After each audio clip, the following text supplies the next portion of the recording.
따드리고 나면 하나님께서는 그들을 내 백성이다 라고 규정을 하시고, 내 백성이다 라고 규정한 사람들과 하나님께서 뭐 하신다고요? 함께 하신다는 선언을 하세요. 임만.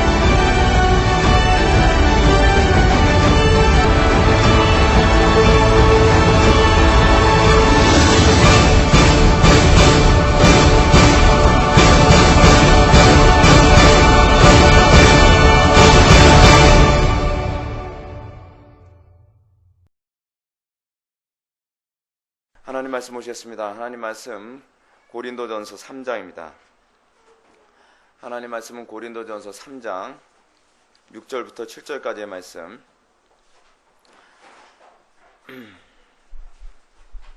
신약성경 266페이지입니다. 신약성경 266페이지 고린도전서 3장 6절과 7절 말씀입니다. 찾으셨으면 제가 봉독하겠습니다. 나는 심었고 아볼로는 물을 주었으되 오직 하나님께서 자라나게 하셨나니 그런즉 심는 이나 물 주는 이는 아무것도 아니로되 오직 자라게 하시는 이는 하나님뿐이시니라. 아멘. 이 시간은 기독교 강요 제2권 5장 1절부터 5절까지 보시도록 하시겠습니다. 상식에 근거하여 제기하는 반론들에 대한 답변이라고 하는 부분을 보시도록 하시겠습니다. 지금 우리가 이제까지 계속 살펴본 것이 간략하게 요약을 한다고 한다면 에라스무스의 자유의지론이 맞느냐, 그렇지 않으면 칼빈이나 루터나 그렇지 않으면 어거스틴이 얘기하는 노예의지론이 맞느냐, 뭐 이제 그 부분에 관해서 칼빈이 노예의지론이 맞을 수밖에 없다라고 하는 것을 계속적으로 우리들에게 설명하고 있습니다. 여러분, 인간이 죄를 짓고 선을 행하는 이 문제가 인간의 그 자유의지에 의한 결과가 아닙니다. 인간의 자유의지에 의한 결과가 아니라 인간의 노예의지에 대한 그 결과입니다. 인간의 이 노예의지에 관한 결과이기 때문에 대부분의 이 소위 자유주의자들, 그러니까 자유주의자들이라고 얘기를 해야 될까요? 그 르네상스 시대의 이성주의자들은 말이 안 된다, 납득할 수 없다, 이제 그런 입장을 자꾸 취하게 되는 겁니다. 그러니까 소위 그 펠라기우스도 그랬고요, 에라스무스도 그랬고, 그 이후에도 계속적으로 인본주의자들은 계속적으로 얘기하는 것이 뭐냐면 말도 안 된다. 만약에 인간의 의지가 어떤 은혜와 죄의 노예가 돼서 죄를 짓는 거라고 한다면 인간에겐 책임이 없는 거 아니냐, 이제 그런 얘기가 자꾸 나오는 것이죠. 인간에게 책임이 없다라고 하는 이 부분에 관해서 이제 이 반반을 추구하는 사람들이 있었습니다. 세미펠라기안이죠. 세미펠라기안은 우리는 다른 말로 뭐라고 얘기합니까? 우리가 소위 누굽니까? 그 요한 웨슬리 같은 사람이 어떤 면에서 이 세미펠라기안 아닙니까? 그래서 이런 사람들이 주로 얘기하는 게 뭐냐면, 인간이 하나님의 진노 가운데 심판을 받을 수밖에 없는 근거를 만약에 찾으려고 한다면 그 하나님으로부터 찾으면 안 되니까 인간이 책임져야 될 어떤 영역을 만들어줘야 된다고 자꾸 생각하는 거예요. 그래서 인간이 책임져야 될 영역을 만들어줘야 되기 때문에 어떻게 해요? 인간이 죄를 선택하고 선택하지 않는 자유의지의 영역이 있다라고 자꾸 생각하게 만드는 거죠. 예를 들어서 어떻게 그걸 선택하죠? 하늘에서 하나님께서 구원의 동아줄을 딱 내려주시는데, 구원의 동아줄을 인간이 잡으면 구원을 받는 것이고 인간이 잡지 못하면 뭐예요? 지옥에 가는 것이다 라고 이렇게 얘기해야 하나님께 책임이 돌아가지 않겠느냐라고 생각하는 거죠. 여러분, 어떻게 보면 이렇게 얘기하는 것이 굉장히 설득력 있어 보이지 않습니까? 근데 설득력 있어 보이는데 문제가 뭐냐면, 이렇게 되면 하나님의 전능성에 위해가 돼요. 그러니까 우리가 성경 보면서 우리가 항상 신앙생활 하면서 항상 조심해야 될 게 있다 그랬죠. 우리는 하나님보다 더 착해지지 않으려고 애써야만 합니다. 무슨 얘기인지 아시죠? 우리는 자꾸 성경을 내 인위적으로 하나님을 더 좋게 평가하려고 애를 쓰다 보니까 어떤 현상이 나타나냐면 성경이 가르치는 진리를 자꾸 왜곡하는 현상이 자꾸 나타난다는 거예요. 우리의 왜곡이 어디서 나오는지 아십니까? 여러분, 우리는 자꾸 하나님을 좋게 평가하려고 하는 게 사실 나쁜 건 아닌 것 같죠? 근데 여러분, 칼빈에게서 우리가 받을 수 있는 아주 그의 위대함이라는 게 뭐냐면, 칼빈은 성경이 언급하는 그대로 언급하는 거예요. 칼빈이 목회 사역을 하면서 그가 가장 큰 고통을 받았던 것 중 하나 뭐냐면 예정론을 얘기하는 것이었거든요. 예정론을 얘기하는 것 때문에 칼빈이 오해를 굉장히 많이 샀어요. 근데 그럼에도 불구하고 칼빈이 예정론을 고집스러울 정도로 굽히지 않은 이유가 뭐냐면 성경에 가르치는 하나님을 가르쳐야지 내가 만들어낸 하나님을 가르치면 안 된다는 거예요. 내가 만들어낸 하나님을 우린 뭐라고 얘기하죠? 우상이라고 얘기하는 거죠. 우상. 그래서 제2계명을 뭐라고 얘기합니까? 위로 하늘에 있는 것이나 아래로 땅에 있는 것이나 땅 아래 물속에는 어떤 형상도 하나님을 형상화하지 말라. 근데 하나님을 형상화하는데 어떻게 형상화하냐면 우리는 자기의 욕심으로 형상하는 어떤 방식 중에서 우리는 그 모습이 하나님에 대해서 나름대로, 이게 어떤 면에서는 목회적인 차원에서 자기가 믿는 종교를 좀 더 다른 사람들한테 설득력 있게 하기 위해서 이런 식으로 성경의 가르침이 자꾸 위배되게 가르치려고 하는 유혹을 받는단 말이에요. 그러다 보니까 어떻게 해요? 우리의 상식적인 차원에서 모든 죄의 원인이 인간에게 있다라고 하려면 인간에게 조그만 자유의지를 허락해야 된다고 이렇게 판단하는 거예요. 성경에 근거가 있는 거예요? 없는 거예요? 사실은요? 없는 거죠. 성경에 근거가 없음에도 불구하고 사람들은 자꾸 일으켜야 하나님을 기쁘시게 한다고 자꾸 생각한다는 거예요. 여러분, 우리가 절대로 잊어서는 안 되는 게 하나 있습니다. 하나님을 기쁘시게 해드리는 방법이 뭐냐면요, 사람들이 아무리 하나님을 공격하고 사람들이 아무리 우리의 신앙을 공격한다 할지라도 우리는 성경에 있는 그대로 얘기하는 것이 하나님을 기쁘시게 해드리는 걸 믿으시기 바랍니다. 성경에 있는 그대로 얘기하지 않는 것이 하나님을 기쁘시게 해드리는 게 아니에요. 그러니까 예를 들어서 우리는 자꾸 이런 식으로 생각하지 않습니까? 어떻게 하든지 전도를 많이 해서 더 많은 사람들이 하나님께 나오는 것이 우리는 뭐예요? 하나님을 기쁘시게 해드리는 것일 거라고 자꾸 생각을 하죠. 근데 그것이 가져다 준 결과는 뭐예요? 표면적으로는 그게 좋아 보이잖아요. 표면적으로는 그게 타당성이 있어 보이잖아요. 근데 여러분, 성경적으로 목회를 하게 되면 어떻습니까? 그게 아니다. 교회 안에 사람들이 들어올 때에 사람들이 교회는 항상 교회에 들어오는 이 방식이 뭐여야 돼요? 신앙 고백을 근거로 하여 교회에 들어오도록 만들어야 된다. 그럼 여러분 이렇게 하게 되면 얼마나 많은 공격을 받습니까? 교회가 1차적으로는 폐쇄적이다. 그리고 교회가 또 어떻게 해요? 너무 분열주의적이다. 여러분, 오늘날 이 분열주의와 관련해서 그 하나님을 정말 좋게 평가하려고 하면서 오히려 더 진리를 훼손하는 일 중에 하나가 또 뭐죠? 종교통합 아닙니까? 여러분, 어떻게 평가하는 게 하나님을 욕먹이지 않고 좋게 평가하도록 만들까요? 안 믿는 사람들에게. 하나님은 다른 모든 종교도 다 포용할 수 있어. 우리 종교에만 구원이 있다고 하나님 모시지 않고 익명의 그리스도인이 있다니까. 다른 종교도 잘 믿으면 구원을 받아. 그러면서 우리 기독교가 다른 종교를 포용해주면 하나님의 이름이 더 높이 올라갈 것 같죠. 우리가 다른 종교를 좋게 평가해주면 하나님께서 기뻐하실 것 같죠. 왜냐하면 아무도 기독교를 욕하지 않을 테니까요. 근데 엄밀한 의미에서는 하나님을 욕하지 않은 것이 아니라 기독교를 욕하지 않기를 바라는 거라니까요. 우리가 신앙생활하면서 정말 조심해야 될 게 항상 거기에 있습니다. 우리는 어떻게 하는 것이 하나님을 영화롭게 하는 것인가? 하나님의 말씀을 있는 그대로 따라서 살아가는 것이 하나님을 영화롭게 하는 유일한 방법이라는 것을 믿으시기 바랍니다. 우리가 이 부분에서 자꾸 유혹을 받아서 결국 진리에서 이탈해 가죠. 오늘날 교회도 그런 식으로 이탈해서 결국 어떻게 됐습니까? 교인 숫자는 많이 늘어났을지 모르겠는데 궁극적으로는, 그 결과적으로는 어떻게 돼버렸어요? 더 하나님의 이름이 먹칠을 당하는 결과를 초래하고 말지 않았습니까? 어찌하든지 더 많은 사람들이 구원받게 하고 어찌하든지 더 많은 사람들이 천국 가도록 만들면, 그래서 구원의 길을 우리가 더 넓혀 놓으면 하나님이 더 좋아하실 것이다 라고 생각하지만 실제로는 그렇지 않다는 거죠. 정신 차리고 여기를 보세요. 자, 우리가 오늘 부분에서 우리가 이제 살펴봐야 될 것이 뭐냐면 자유의지와 관련한 이 적대자들의 네 가지 공격에 대한 칼빈의 반론입니다. 첫 번째 반론이 뭔가 한번 봅시다. 1절입니다. 첫 번째 반론의 내용이 위에서 하나, 둘, 셋, 넷, 다섯, 여섯 번째 줄을 한번 보시기 바랍니다. 그들은 말하기를 만일 죄가 필연의 문제라면 그것은 죄가 될 수 없고 죄가 자발적인 것이라면 얼마든지 피할 수 있다고 한다. 여러분, 이게 무슨 말이죠? 여러분, 예를 들어서 여러분들이 오늘 무단횡단을 했다고 칩시다. 무단횡단을 했는데 우린 그 성경에 의하면 성경의 말씀을 그냥 수박 겉핥기식으로만 이해를 한다면 오늘 무단횡단하는 거는 하나님이 이미 예정해 놓으신 거죠? 그죠? 맞잖아요. 오늘 무단횡단하는 거 하나님이 작정하신 거잖아요. 그러면 여러분, 이것이 어떻게 죄가 될 수 있습니까? 내가 원튼 원치 않든 내가 무단횡단하기로 하나님이 작정하신 거 아니에요. 내가 원하든 원치 않든 그건 하나님의 주권 아래에 있는 거예요. 그러면은 여러분, 이거 부분적으로 맞는 얘기입니까? 틀린 얘기입니까?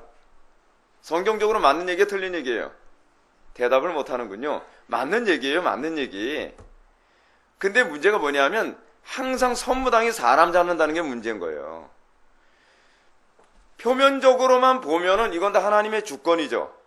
하나님의 주권이라고 하는 이 말의 의미도 여러분들 정확하게 이해를 해야만 합니다. 하나님의 주권이라고 하는 이 말은요, 하나님께서 죄를 조성하시는 분이라는 의미가 아니에요. 모든 것이 하나님의 통치 아래에 있다는 얘기예요. 모든 것이 하나님의 통치 아래에 있다고 해서 여러분, 하나님이 그 죄를 조성하시는 분은 아니죠. 자, 오늘 무단횡단하는 것은 하나님의 주권에 의한 결과입니다. 표면적으로 맞습니다. 근데 그 사람이 무단횡단하는 것은 하나님께서 어떤 주권을 어떻게 사용했느냐가 중요한 문제죠. 어떻게 하신 거죠? 죄를 억제케 하신 은총을 거두신 거예요.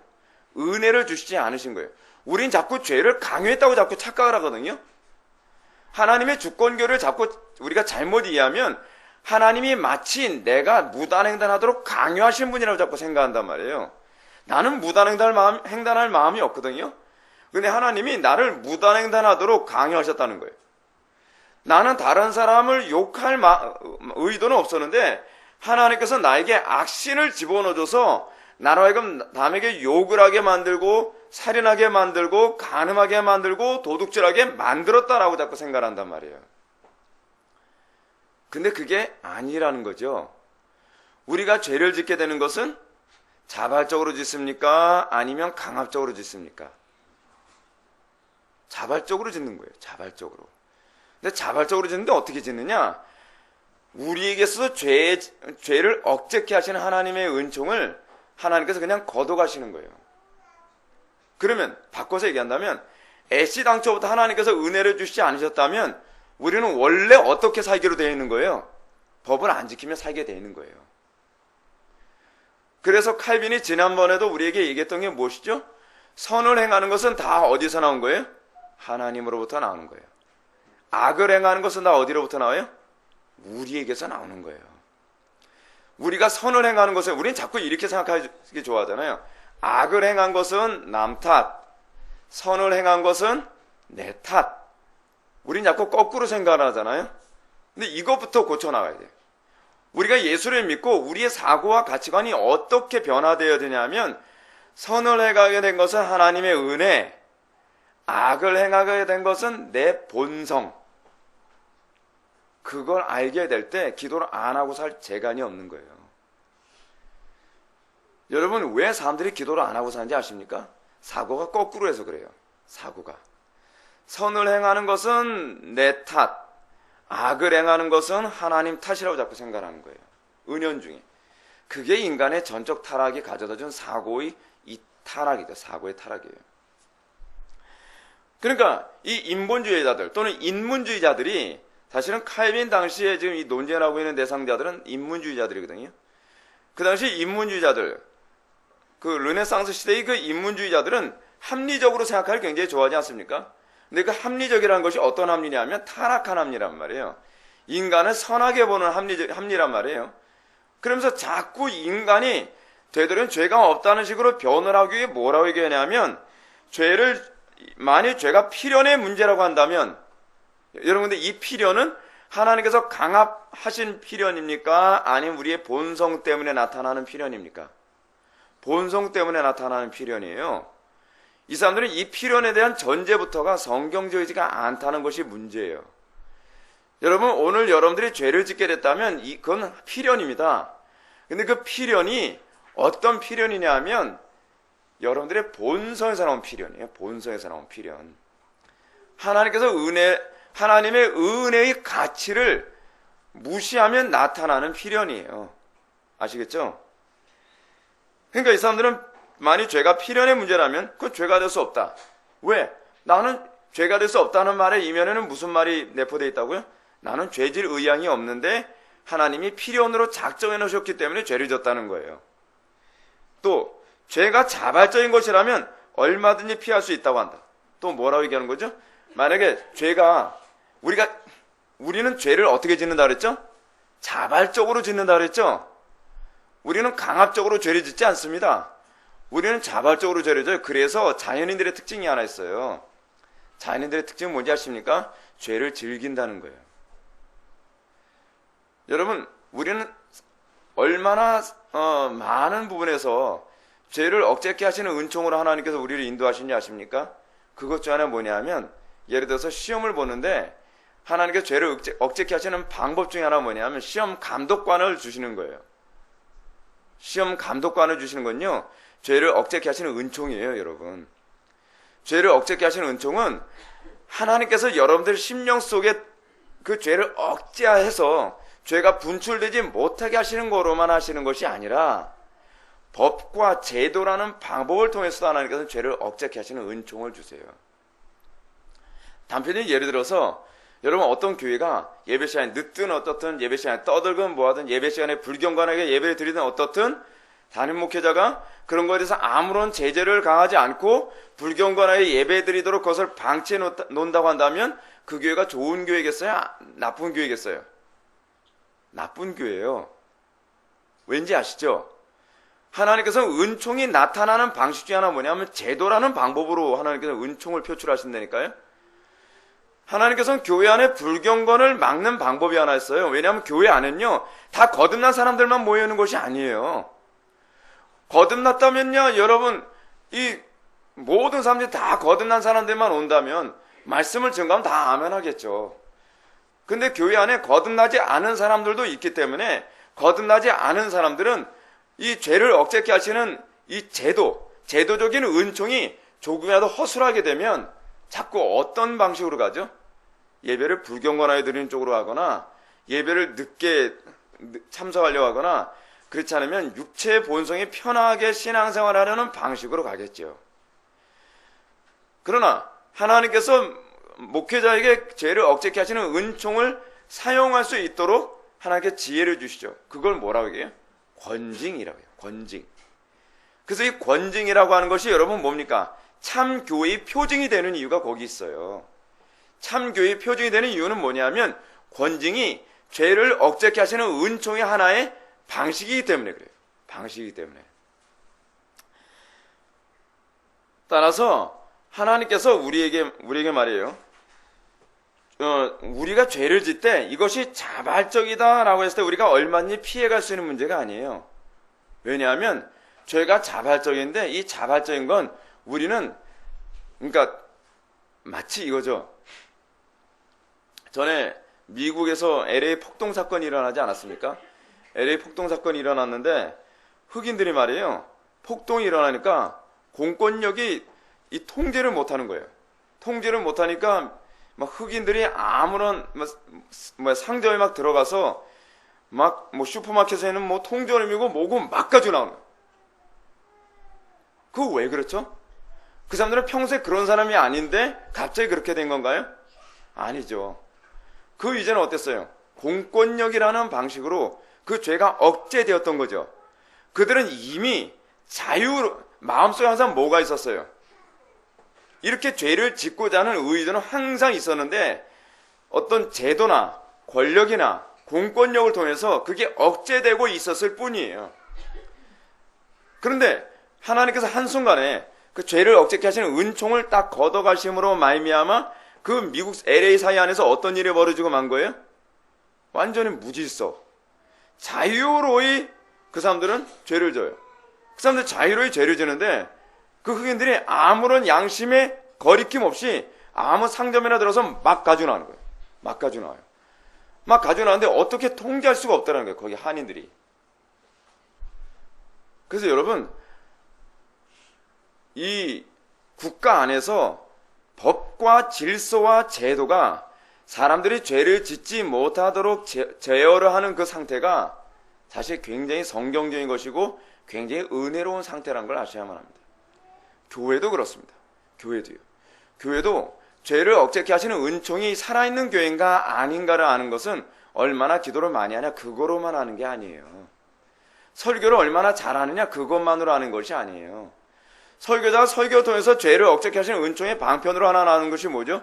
죄를 지적하고 내가 죄인이라는 걸 깨달아 알게 함으로 말미암아 내가 죄를 지어서는 안 되겠구나라고 하는 것도 있지만 목회 사역에서 끊임없이 그 목회를 엄격하게 운용함으로 말미암아 하나님이 기뻐하시는 교회 또는 하나님의 영광이 나타나는 그런 제도적인 시스템이 돌아가는 교회가 되게 함으로 말미암아 참 교회의 표징이 나타나게 만드는 겁니다. 자, 밑에서 여러분들 5번째 줄 맨 우측부터 보시겠습니다. 곧 사람이 죄에 매여 있어서 악 이외에는 아무것도 할 수 없는 것이 창조에서 비롯된 것이 아니라 본성이 부패해서 비롯된 것이라는 것이다. 제가 말씀드린 게 이거죠. 인간이 타락하지 않았다면은 얼마든지 죄를 피할 수 있겠죠. 근데 사람이라는 존재는요, 이 죄를 질 수 있는 여건만 주어지면 죄를 짓지 못해서 환장하는 게 인간이에요. 환장하는 게 인간이에요. 그렇기 때문에 죄를 질 때에 죄의 책임은 모든 불경건과 모든 죄와 모든 사악함의 원인은 인간에게 있어요. 우리 자꾸 이러죠. 나는 그렇게 하지 않으려고 하는데 자꾸 그렇게 돼요. 근데 자꾸 그렇게 돼요 라고 하는 이 말. 여러분, 예를 들어서 여러분 예배 시간에 불경건하게 예배 드리려고 하지 않는데 자꾸 예배 시간에 불경건하게 예배 드리게 돼요. 그건 내 의지와 관계없는 것 같아요. 실제로 그럴까요? 여러분들이 내면이 어느 쪽을 더 즐기고 있는지 아십니까? 만약에 공적 예배 안에서 불경건하게 예배 드린 것을 지적하지 않는다고 한다면 어떤 현상이 나타날까요? 예배 시간에 잠자는 사람들은 훨씬 더 많이 늘어나게 될 것이고, 예배 시간에 핸드폰 가지고 노는 사람들은 훨씬 더 많아지게 될 것이고, 예배 시간에 지각하는 사람들은 훨씬 더 많아지게 될 것입니다. 그럼 안 하려고 하는 것일까요? 다시는 안 하려고 하는 이유가 어디 있죠? 징계와 지적을 받지 않기 위해서 안 하려고 하는 것일 뿐이에요. 실질적으로 모든 것을 열어준다면 그 불경건으로 자기는 갈 의지가 항상 준비되어 있는 거예요. 제가 증명해 볼까요? 어떤 교회를 가게 되면 어떤 교회라 할 것도 없어요. 주변에 그런 교회들 너무 널렸으니까. 그런 교회 딱 가게 되면 교회 안에 예배 시간 늦는 사람들 태반, 핸드폰 가지고 장난치는 학생들 태반, 예배 시간에 졸거나 잠자는 사람 태반, 아예 어떤 사람이 엎드려 싸요. 노골적으로 다 대놓고. 그런데 전혀 지적을 하지 않죠. 예배 시간에 딴짓하고 장난치고 자기 혼자 낙서하면서 시간 보내는 사람들이 얼마나 많은지 몰라요. 과연 그 사람들은 나는 그럴 의향이 없는데 그러는 거라고 얘기할 수 있을까요? 그렇지 않죠. 우리는 그 정도로 죄를 즐기고 있습니다. 그래서 모든 죄에 대한 책임이 사실은 우리에게 있는 거예요. 자, 그런데 이 자발성이 어디서 나오냐에 관해서 제가 여러분한테 좀 얘기해 드릴까요? 자연인들의 자발성은 어디서 나오는지 아십니까? 육체의 욕구에서 나옵니다. 육체의 타락한 본성에서 이 모든 자발성이 나와요. 그래서 이 육체의 욕구를 제어하지만 않는다고 한다면 언제든지 이 타락한 본성은 터져나갈 준비가 항상 되어 있는 거예요. 그들의 모든 죄악은 그래서 다 자발적이에요. 그래서 하나님의 앞에 갔을 때 저는 그럴 의지가 없었는데요 이렇게 했습니다라는 말이 통하질 않아요. 자연인들의 죄를 짓는 자발성이 어디서 나온다고요? 욕구에서요. 타락한 욕구, 욕망. 자, 그렇다고 한다면 구원받은 하나님의 백성들이 선을 행하게 되는데, 구원받은 하나님의 백성들이 선을 행하게 되는 것은 어디서 나오는 걸까요?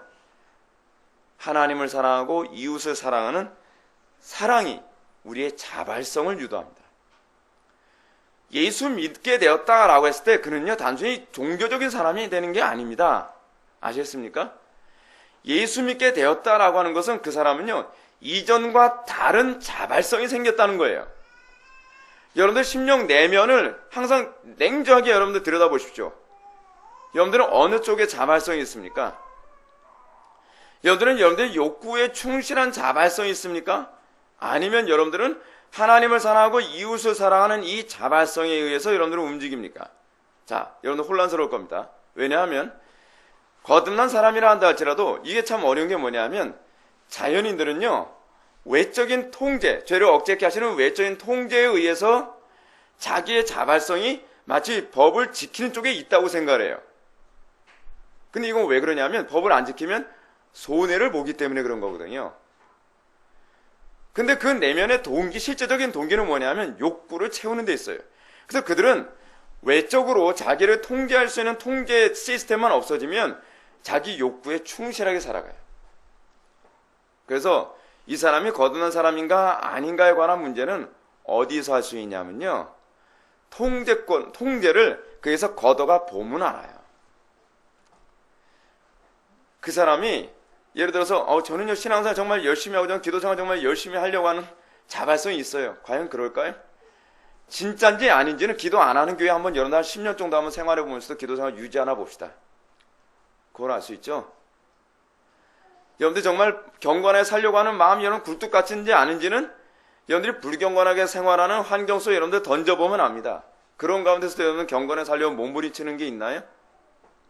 거기서 알 수 있어요. 오히려 여러분들이 어떤 사람들이 이렇게 얘기합니다.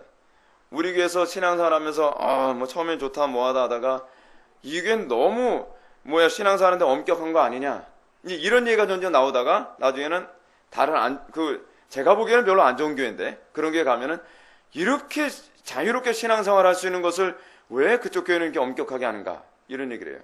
그때 저는 그 본성이 거기에 많구만 라고 생각이 들어요. 근데 어떤 사람은 우리 교회에 와서 오히려 신앙생활이 전혀 엄격하지 않다고 생각하는 거예요. 왜 우리 교회에서 신앙생활이 전혀 엄격하지 않다고 생각을 하죠? 자기 자발성의 동기가 맞아떨어지니까 그런 거예요. 자기 자발성의 동기가 맞아떨어지면 엄격하다고 생각하지가 않아요. 왜냐하면 목회자 입장에서도 잔소리할 이유가 없어져요. 알아서 다 하는데 뭘 잔소리 하겠습니까? 알아서 다 하는데 뭘 책망을 하겠습니까? 그래서 여러분 사도 바울이 뭐라고 얘기하죠? 자기 자신을요, 나는 사랑에 매인바 되었다 라고 얘기합니다. 그래서 이 사랑에 매인바 된 성도들의 특징이 무엇이냐면 그의 삶 속에는 모든 것이 자발적이고 모든 것이 창조적입니다. 일을 시켜야 일을 하는 사람이 아니에요. 여러분 사랑에 매인바 된 사람들의 특징이 무엇입니까? 예를 들어서 11조를 해야 된다 말을 해야 11조 하는 사람이 아니라 하나님이 기뻐하시면 언젠가 갑자기 와서 그런 거죠. 목사님 11조 어떻게 해야 돼요? 11조 아무리 얘기를 안 해도 새신자들 제가 항상 은혜 받으면 나타나는 특징이 있더라고요. 자발성이에요. 은혜 받으면 항상 자발성으로 나타나요. 은혜 받고 나니까 기도 어떻게 해야 돼요? 라고 물어봐요. 은혜 받고 나니까 어떻게 예배를 잘 드리는 것인가요? 라고 물어봐요. 은혜를 받고 나니까 어떻게 헌금해야 되나요? 라고 물어봐요. 그 이전에는 어땠냐면 돈이 아까워서 못 견디는. 왜냐하면 욕망의 원리로 살아가던 사람이었거든요. 근데 사랑의 원리로 살아가요. 근데 이 사랑의 원리로 살아가는데 이게 사랑의 원리에 관해서 어떻게 되냐면 단편히 예를 들어서 율법과 복음의 차이를 한번 제가 설명해 드리겠습니다. 율법 때는 11조를 드리는데 11조도 아까워요. 그래서 유대인들이 어떤 사람은 11조를 드리는데 어떻게 하냐면 11조를 꼼꼼히 계산해요. 그래서 11조를 어떻게 드리냐면 1원까지 계산해요. 그러니까 제가 어렸을 때 저는 11조 그렇게 내야 되는 줄 알았어요. 저 때는 1원이라는 그 개념이, 동전이 있었거든요. 5원짜리도 있었고. 그러면 이제 부모님한테 용돈 받은 거 가지고 11조를 계산하는데 11조를 계산하다가 딱 떨어지지 않잖아요. 예를 들어서 100원을 받으면 얼마를 11조로 해야 되죠? 네, 10원 해야 되죠. 근데 우리는 용돈을 5원도 받고 10원도 받고 그렇게 받았단 말이에요. 그럼 그렇게 해서 1111원을 이제 내야 될 상황이면 1원까지 어떻게 계산해가지고 그렇게 내는 거예요. 이건 뭐예요? 율법적인 거죠. 유대인들의 문제가 뭐예요? 율법적인 거죠. 왜 그렇게 계산하죠? 최소한 손해를 덜 보는 돈에서 계명을 지키겠다는 거예요. 그건 사랑의 원리가 내포되는 거예요? 아니면은 욕망의 원리가 내포되어 있는 거예요. 욕망의 원리가 내포되어 있는 거죠. 그래서 욕망의 원리가 내포된 사람은요, 항상 하나님께 헌신하되 어떻게 헌신해요? 최소한의 헌신. 최소한의 헌신. 근데 사랑의 원리는 어떻게 해요? 넉넉하게. 그 사도 바울이 헌금을 하는 거에 관해서 뭐라고 얘기합니까? 즐거이 자발적으로 내는 것. 그렇죠? 왜냐하면 그게 바로 구원받은 성도들에 나타나는 사랑의 원리이기 때문에 그래요. 하나님께 시간을 여러분 사용하는 것도 어떤 사람은 시간 사용하는 거 굉장히 아까워요. 하나님께. 근데 자기가 쇼핑하고 뭐하고 놀러 다니는데 전혀 시간을 사용하지 않아요. 제가 최근에 어떤 그 강도사님 만나서 대화를 나눴습니다. 대화를 나눴는데 그 강도사님이 지금 청년부 사역을 한다는 거예요. 그래서 청년부 사역 어때요? 할만해요? 그랬더니 너무 어렵대요. 왜 어려워요? 그랬더니 청년들이 시간을 안 낸대요. 시간을요. 시간을 왜 안 내죠? 라고 물어봤더니 하는 얘기가 걔네들이 이런 식으로 얘기한답니다. 강도사님, 제가 학교 다니고 친구 만나고 뭐하고 하는데 시간이 너무 없어서요. 토요일 날하고 일요일 날까지 내가 시간을 다 내면은 내가 도대체 시간 낼 게 없다는 거예요. 그래서 일요일 날만 시간을 낸다는 거예요. 시간을 내는데 왜 이렇게 인색한지 모르겠다는 거예요. 글쎄, 그거 왜 그럴까? 우리 교회 청년들은 그렇게 시간 없다는 소리 별로 안 하는데 시간 내라고 잘 내는데 그거 왜 그럴까? 다른 나라에 사나? 그럴까요? 그 문제가 아니죠. 하나님 앞에 시간을 드리는 게 아까운 거예요. 아까운 거예요. 자기 욕망을 위해서 조금이라도 더 쓰고 싶어 하는 거예요. 여러분, 그런 사람을 과연 구원받은 사람이라고 얘기할 수 있겠습니까? 구원받은 사람들에게 나타나는 특징이 뭐냐면 하나님께 헌신하는데 인색하지가 않다는 것이 특징이에요. 인색이라고 하는 이 단어는요, 항상 자기의 욕심을 위해서 더 사용할 여지를 더 만들겠다는 의미가 항상 내포되어 있거든요. 그래서 여러분, 저는 여러분들의 자발성이 항상 어디에 있나를 항상 점검해 보기를 권면하고 싶습니다. 여러분들의 자발성이 어디 있습니까? 이 자발성이 여러분들의 신앙이 있고 없고를 거기서 잘 규정을 합니다. 그래서 자발성 있는 사람은요, 자기의 자발성이 있는 데에서 항상 맥시멈에 초점을 맞춥니다. 어떻게 하든지 더 하나님을 영화롭게 할 수 없을까? 어떻게 하든지 더 하나님을 기쁘시게 해드릴 수 없을까? 어떻게 하든지 하나님과 이웃을 위해서 내가 더 많이 희생할 수 없을까? 예, 이게 바로 구원받은 자의 모습이에요. 근데 어떤 사람이 이렇게 얘기하죠. 목사님, 그래도 이 정도만 해도 구원받은 거 아닌가요? 라는 질문을 던질 때 이미 저 사람 구원을 좀 의심해 볼 필요성이 있지 않을까, 그런 생각이 들어요. 왜냐하면 구원받은 자들은요, 항상 부족하다고 생각하거든요. 왜냐하면 그의 그 모든 자발성의 원리가 사랑의 원리이기 때문에 여러분, 사랑하는 관계에서는 여러분 아까워하진 않거든요. 더 많이 주지 못해서 안달이거든요. 근데 우리가 하나님을 사랑하는데 어떻게 사랑하라라고 그 율법이 얘기하고 있죠? 근데 이건 말이 율법이지 사실은 복음의 원리를 그대로 내포하고 있는 거거든요. 바리새인이 얘기하죠. 예수님께. 율법사죠. 서기관. 서기관과 율법사가 거의 같은 개념입니다. 서기관이 예수님께 질문합니다. 율법에 제일 되는 계명이 무엇입니까? 라고 했더니 마음을 다하고 뜻을 다하고 목숨을 다하고 힘을 다하여 주의 하나님을 사랑하라 하였으니 이것이 첫째 되는 가장 큰 계명이다 라고 얘기하니까 이 율법사가 뭐라고 얘기하냐면 이 서기관이 이렇게 얘기합니다. 옳습니다. 우리가 하나님을 사랑하는데 여기서 말을 약간 바꿔요. 마음을 다하고 뜻을 다하고 목숨을 빼고 여기다 뭘 집어넣냐? 지혜를 다하고. 여러분, 이거 굉장히 의미 있는 거 아십니까? 우리는 하나님을 사랑하는데 지혜를 다해서 사랑합니까? 제가 오늘 한국교회의 가장 심각한 문제는 이거라고 생각해요. 한국교회는요, 지혜를 다하지 않아요.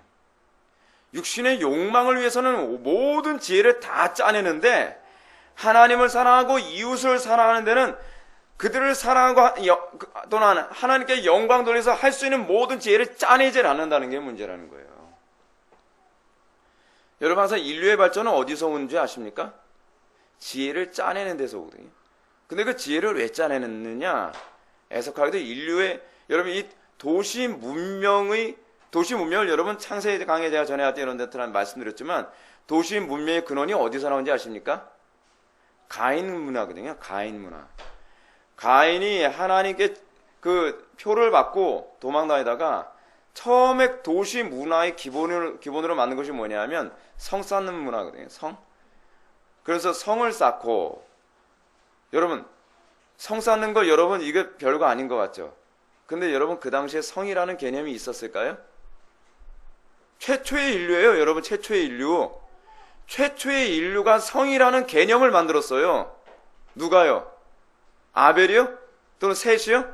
가인이 성을 만들었어요.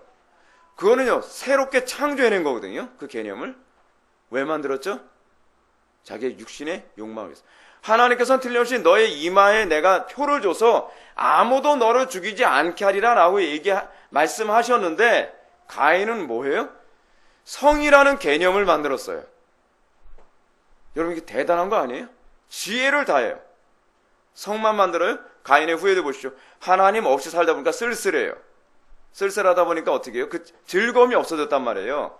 하나님 안에서 즐거움을 누리던 사람이 이제 하나님이 없으니 그 공허함을 어떻게 달래겠어요? 그래서 만들어낸 게 뭐예요? 악기예요, 악기. 그건 가인 공동체에서 만든 거예요. 애석하게도 도시 문명이라는 것이 거의 다 어디서 나온 것이냐 하면 자신의 욕구를 채우기 위한 자발성에 의해서 지혜를 다한 결과가 그거예요, 다. 여러분들은 자녀 교육할 때 지혜를 다합니까?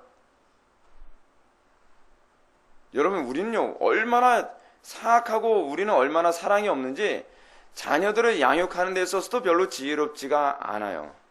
지혜를 짜내려 들질 않아요. 귀찮죠? 요즘 자녀 키우는 거 귀찮지 않습니까? 저는 최근에 그 러시아의 그 부부가 애를 67명인가 62명인가를 낳은 거 보면서 야, 그냥 이 정도면 낳는 것도 귀찮겠다 싶을 때. 그렇지 않아요? 임신을 27번 했어요. 임신을 27번 했는데 그럼 어떻게 62명의 아이를 낳느냐? 두 쌍둥이 몇 번, 세 쌍둥이 몇 번, 네 쌍둥이 몇 번 그렇게 해가지고서 62명의 아이를 낳은 거예요. 그 사진을 딱 보니까 거기에 갓 태어난 아기를 하나 이렇게 들고 있어요. 그래서 갓 태어난 아기는 이 자녀들의 아기 갓난아이 거다라고 생각을 했는데 아닐 수도 있을 것 같아요. 제가 일일이 숫자를 세봤어요. 숫자를 세봤더니 걔를 포함해야 62명이에요. 제가 봤을 때 할머니 할아버지인데 그래도 애를 낳아가지고서 또 하나를 안고 있어요. 얼마나 자식 낳기도 귀찮습니까? 오늘날 여러분, 우리나라 사회 안에서 아이들이 타락하게 되는 중요한 원인이 어디인지 아십니까? 자녀들을 사랑하는데 지혜를 다하여 사랑하지 않아서 그래요. 자녀들을 사랑하는데 신중하지 않아서 그래요. 제가 오늘날 우리나라 사회 안에서의 그 젊은 엄마들을 보면 정말 안타까운 것이 뭐냐면 사실 젊은 엄마들뿐만 아니에요. 그 기성세대들도 별반 다르지 않은데 자녀들을 지혜를 다해서 키우는데 귀찮으니까 어떻게 해요? 기저귀도 갈지 않은 아이들을 그냥 어린이집에다 그냥 맡겨버리는 거예요. 얼마나 아이들을 키우는 거에 대해서 지혜를 다하기가 싫은지. 여러분, 하나님께서 우리에게 자녀를 주신 이유가 어디 있죠? 애완동물로 주셨습니까? 없으면 외로우니까? 저 그런 부부들 많이 봐요. 그런 부분들 제가 여러 번 봤습니다. 어떤 부모를 얘기 들어보니까 어떤 부모가 하는 얘기가 자기는 자식을 키워서 자식한테 별로 혜택 받을 생각 안 한다는 거예요. 노년에. 그럼 왜 키우냐? 그랬더니 없으면 쓸쓸하니까 개를 키우죠. 카멜레온을 키우든지. 여러분, 이게 그 사람은 아무렇지도 않게 얘기하지만 이게 얼마나 극악무도하고 사악한 표현인지 아십니까? 없으면 쓸쓸하다? 여러분, 자녀들이 무슨 애완동물입니까? 그러니까 애를 키우면서도 애를 통해 자기의 욕망을 채우는 것밖에 관심이 없으니까 애가 공부를 못하면 막 두드러 패고 막 그러는 거예요. 왜요? 얘는 내 욕구를 채워줘야 되는데 채워주지 않는 거거든요. 자녀를 키우는 목적이 뭐냐면 나의 즐거움을 얻기 위해 자녀를 키우는 거예요. 여러분, 우리는 자녀를 왜 키우죠? 여러분, 우리가 예수를 믿는다고 한다면 여러분들이 자녀를 키우는 목적부터 달라져야 돼요. 자녀 왜 키우죠? 하나님의 영광을 위해서 우리에게 주신 대상이에요. 우리는 이 자녀가 좋은 대학을 가냐 후진 대학을 가냐에 관심을 가지면 안 돼요. 우리 1차적인 목적은 이 아이들이 하나님을 영화롭게 하고 하나님을 경외하는 아이들로 자라는 데 모든 초점을 맞춰야 돼요. 여러분, 우리는 이슬람 교인보다도 못합니다. 왠지 아세요? 이슬람 교인들은 자녀를 낳는 목적이 뭐예요? 이슬람 교도들을 늘리기 위해서예요. 유대인들이 자녀들을 왜 많이 낳는지 아세요? 동일한 목적이에요. 청교도들도 왜 자녀들을 많이 낳는지 아십니까? 동일한 목적이에요. 오늘날 우리 기독교인들은 왜 자녀를 안 낳는지 아십니까? 귀찮아서 그래요. 돈 많이 드니까. 이거 굉장히 심각하죠. 출발부터 잘못됐어요. 최근에 제가 어디 가서 그 설교 가운데 그런 얘기 했습니다. 요즘 동성애자들 많이 나오는 이유 중에 하나 뭐냐면 가정에서 자녀들을 그 양육하는 데 있어서 너무 신중하지 못하고 조심성 없이 키워서 그렇다. 그 동성애자가 되어진 아주 중요한 원인이 있다 그러죠. 어렸을 때부터 아이들에게 남자애한테 여자 옷을 입히고, 그리고 머리에 핀 꼽히고, 그리고 아이들만 매니큐어 같은 거 바르게 하고, 아이들에게 이 여성스러운 어떤 옷차림이나 어떤 장난치면서 뭐 예쁘다 뭐하다 그렇게 하면서 아이들이 자기의 성 정체성이 혼란스러워진다고 제가 설교 가운데 얘기를 했더니 그분이 이런 얘기합니다. 아, 나도 뭐 어렸을 때부터 그렇게 자랐는데 난 뭐 아무 영향 없는데요. 여러분, 그거 얼마나 심각한 얘기입니까? 자기는 별 영향이 없었으니까 딴 사람이 그렇게 해도 되는 겁니까? 자기 자녀들이 그렇게 되는 거예요. 성경에 틀림없이 뭐 하지 말라 그랬죠? 남자는 여자 옷을 입지 말고 여자는 남자 옷을 입지 말지니라. 이 얘기가 왜 나온지 아시죠? 가나안 풍습이에요. 가나안에서 동성애자들이 많았거든요. 그 풍습이 생기게 된 원인이 뭐냐면 어렸을 때부터 성 정체성을 잘못 심어주면 아이들이 그렇게 된다는 거예요. 그래서 사람들이 이렇게 얘기합니다. 그렇게 한다고 해서 다 그런 사람들이 동성애자가 되나요? 그래서 제가 이렇게 얘기했습니다. 그럼 우리는 손 씻지 않고 집에 오면 다 감기 걸리나요? 그렇지 않잖아요. 우리는 손 씻지 않고서 집에 들어왔어도 감기 안 걸리지만 우리는 감기 안 걸려서 항상 우리는 예방이라는 걸 하지 않습니까? 육신의 문제에서도 예방을 하는데 우리가 신중한 사람들이 이거 봐요. 이 사람이라는 존재 어떠냐면 육신의 욕망이 원리로 살아가다 보니까 육신의 문제에 있어서는 굉장히 신중하고 철저해지려고 들어요. 근데 영적인 문제에 대해서는 항상 어떻게 해요? 대충 얼렁뚱땅 안일하게 그렇게 됐죠. 꼭 그런다고 해서 이렇게 되는 건 아니겠지. 그렇지 않습니다, 여러분. 여러분, 제가 이렇게 말씀드릴게요. 의사들이 손 씻지 않고 들어오면 감기 걸린다라고 하는 이 말이 더 권위 있는 말입니까? 아니면은 남자에게 어렸을 때부터 여자 옷을 입히면 동성애자가 될 수 있으니 이것을 하지 말라라고 하는 이 말이 더 권위 있는 얘기입니까?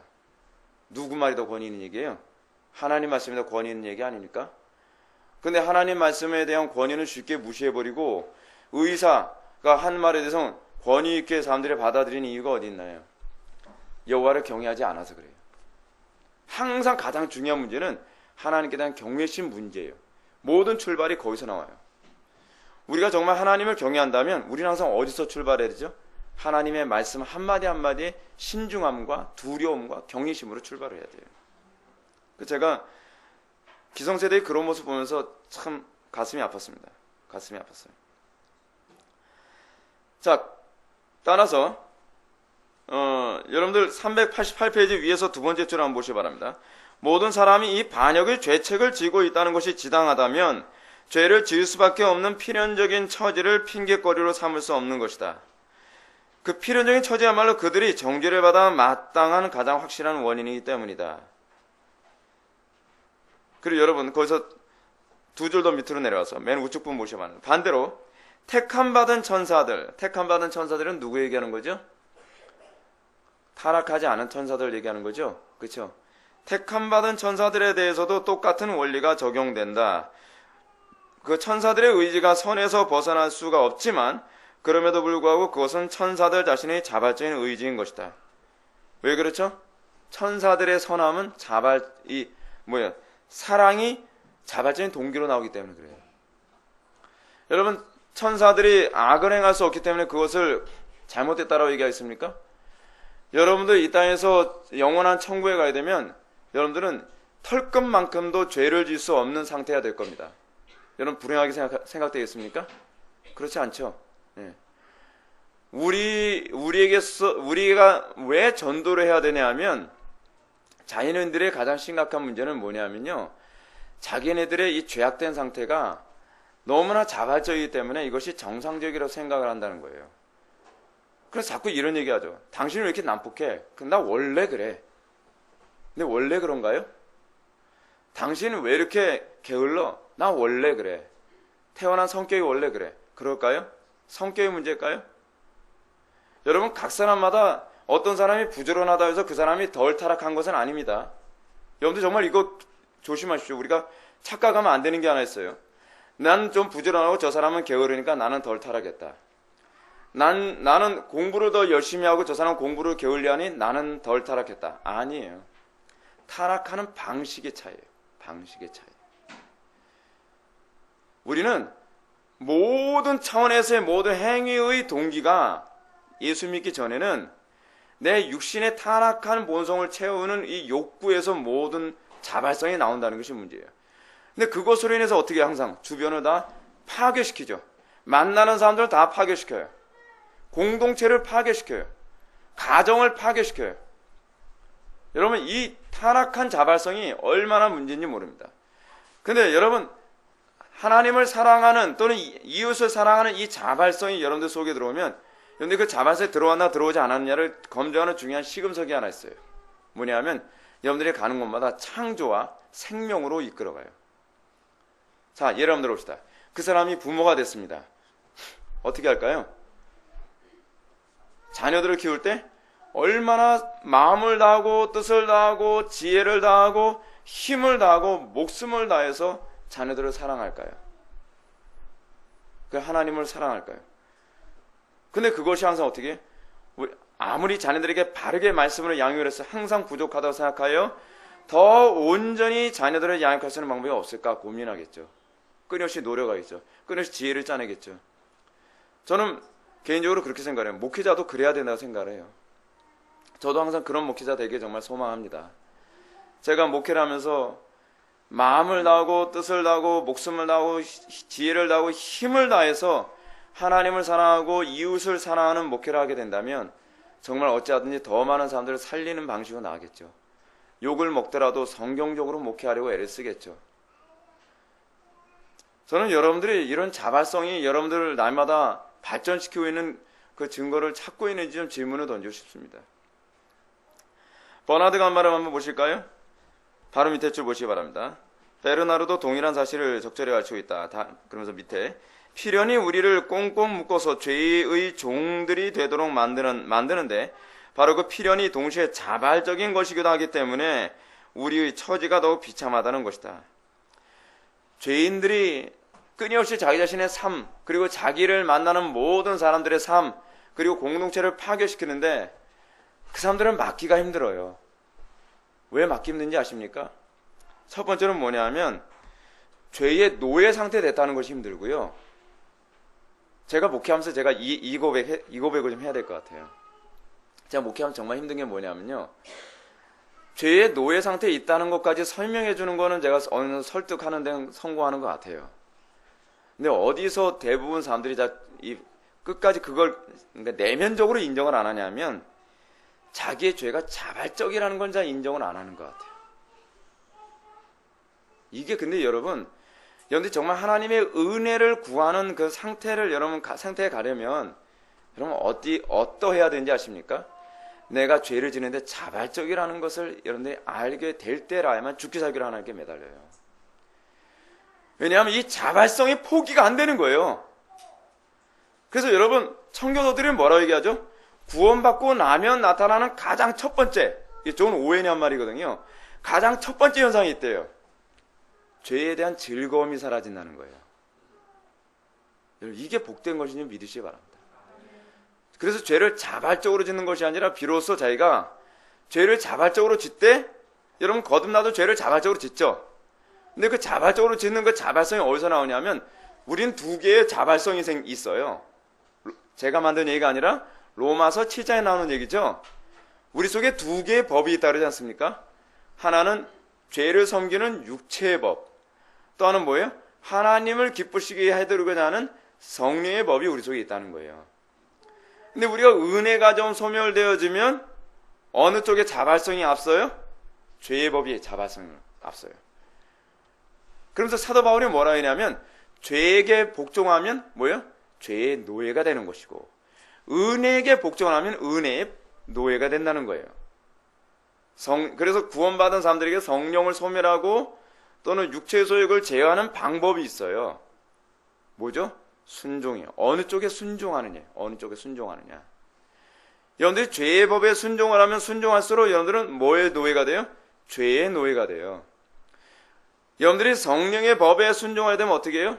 성령으로 충만해지는 거예요. 은혜의 노예가 되는 거예요. 근데 자연인은 은혜의 노예가 되질 않아요. 자연인은 그냥 죄를 억제케 하시는 은총 가운데 있는 것 뿐이에요. 죄가 좀 더 억제되는 것 뿐이에요. 그래서 은혜가 충만한 교회에 오게 되면 말이에요.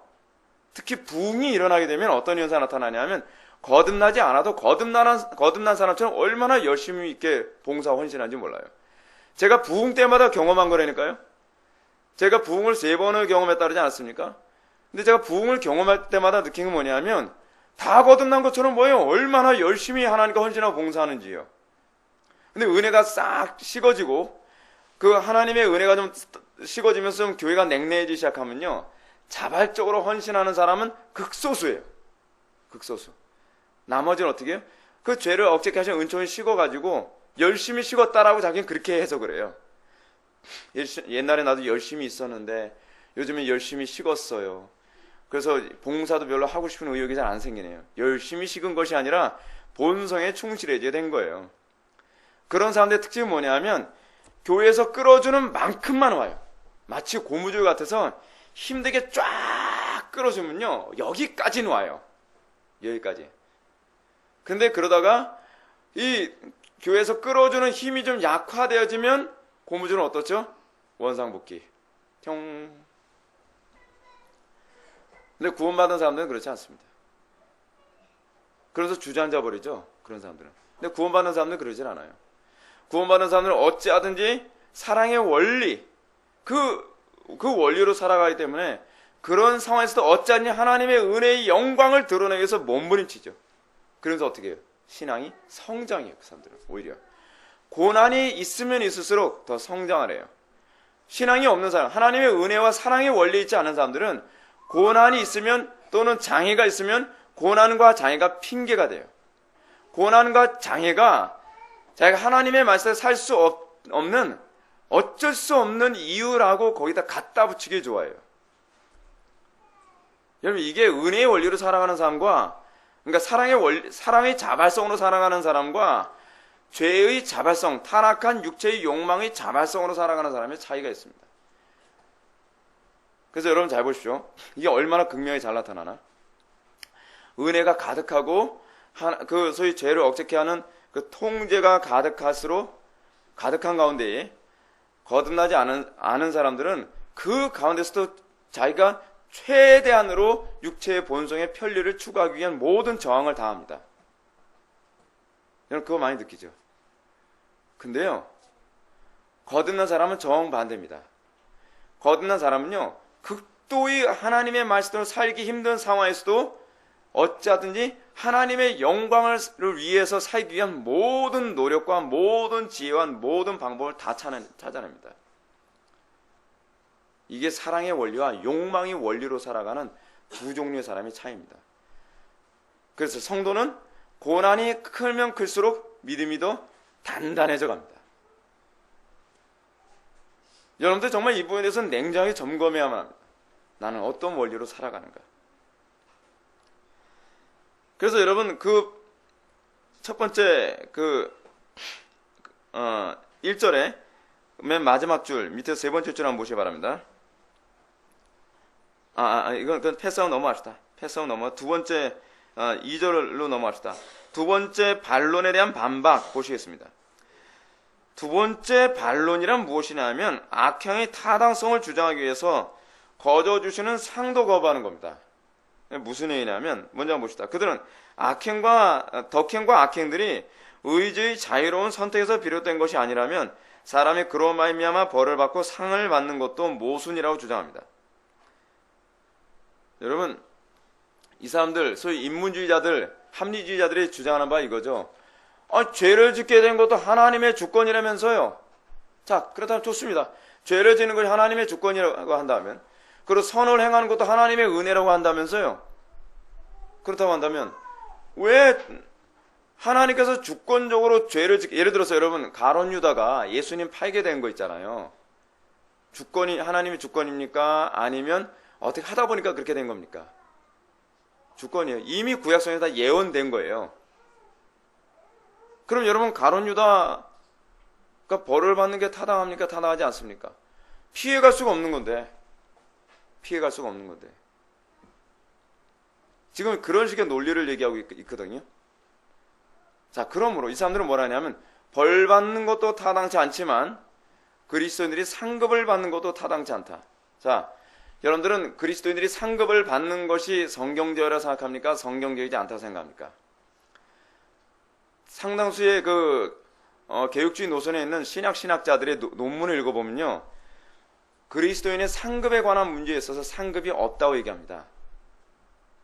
상급이 없는 이유가 뭐냐면 여러분들 우리가 모든 선을 행하는 이유가 선을 행할 수 있는 능력이 우리에게서 나온 겁니까? 아니면 은혜의 결과입니까? 은혜의 결과이기 때문에 그래요. 그래서 총신대 쪽에 있는 그 유명한 신학자들 그 논문을 읽어봐도요. 다 상급은 없다라고 얘기해요. 그 상급은 뭐냐? 왜냐하면 상급이라는 단어가 성경에 나오잖아요. 그 상급은 구원이 상급이다. 어때요? 일리가 있죠? 눈치가 좀 빠른 것 같은데요. 칼빈이 여기서 얘기하는 게 뭐냐면 상급이 있다고 얘기하는 거예요. 근데 저는요. 상급이 있다고 봐요. 저도요. 근데 그 상급이 그럼 뭐냐? 이제 여기서 이제 상상의 나라를 펼치면 좀 곤란해집니다. 뭐냐면 왜냐하면 이 상급 없음론을 자꾸 주장하는 이유가 뭐냐면 신비주의자들 때문에 그래요. 신비주의자들이 뭐라 그러죠? 어떤 사람이 입신에 들어가지고서 천국까지 갔더니 각 사람마다 상급이 있더라는 거예요.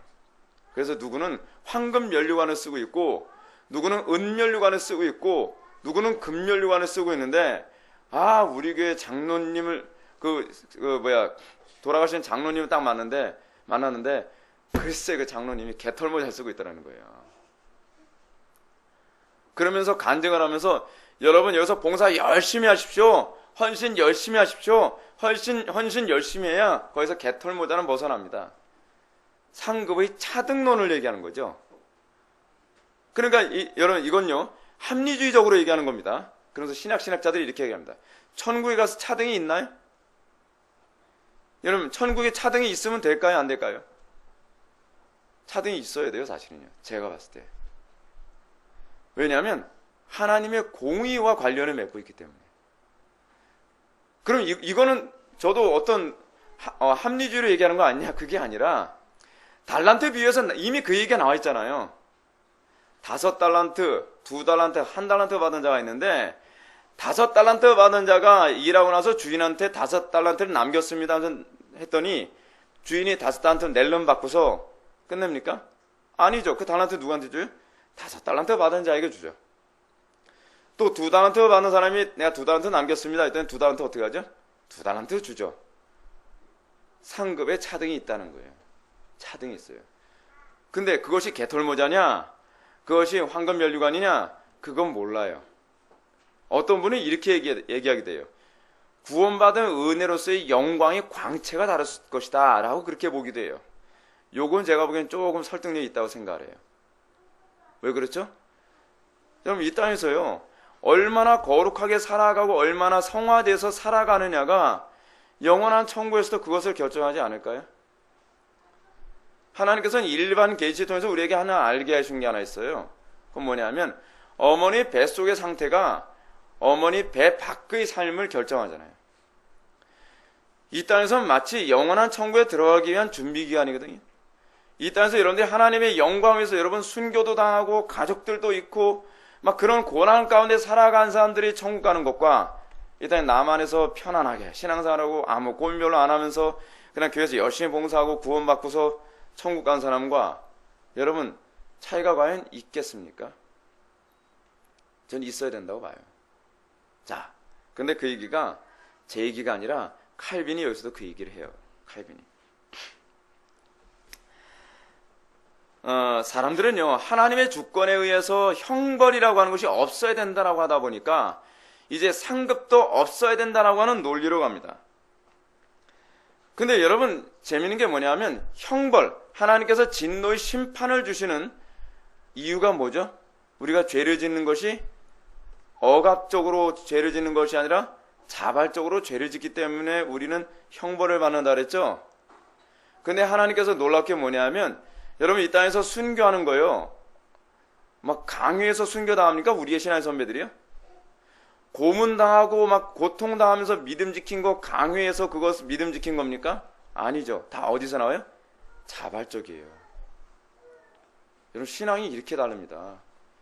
신앙은요 고난을 자발적으로 선택을 해요. 이 땅에서 여러분 그리스도인들의 삶이 하나님의 영광에서 자발적인 고난과 십자가를 지지 않고 십자가 지는 것이 막 일종의 억압이고 십자가 지는 것이 일종의 막 숙제처럼 느껴지면 이건 조금 문제가 있는 거예요. 우리 속에 여러분 십자가 지는 거 당연히 부담스럽죠. 안 부담스러운 사람 있으면 나와보라 그래요. 다 부담스럽죠. 근데 우리 속에 하나님의 영광을 위하여 십자가를 지는 것이 내 내면 속에 뭐라고 말로 표현해서는 자발성이 자꾸 그걸 끌어올려요. 자꾸 그래서 고난받는 쪽을 선택하게 하는 거예요. 이렇게 고달프게 살지 않아도 되는데도 불구하고 자꾸 고달프게 사는 쪽으로 자꾸 가게 되는 거예요. 마치 무슨 운명처럼 말이에요. 여러분 우리의 신앙 선배들이 말이에요. 굳이 그렇게까지 신앙생활을 할 필요가 있었을까요? 그들의 마음속에 성령께서 자발성을 주셔서 고난당하지 않아야 되는데 더 심각한 고난을 당하는 거예요. 좋은 번연이 그렇게까지 살지 않아도 되는데도 불구하고 정말 자발적으로 고난당하는 쪽을 선택함으로 말미암아 어떻게 해요? 감옥에 갇히기도 하고 고난당하기도 하고. 여러분 감옥에서 소설 쓰는 게 취미생활 같겠습니까? 아니겠죠? 글 쓰는 게요. 근데 그 자발성 때문에 그 피곤하고 힘들고 고통스러운 가운데서도 글을 쓰는 거예요. 누가 시켜서요? 아니요, 자발적으로. 자발성으로.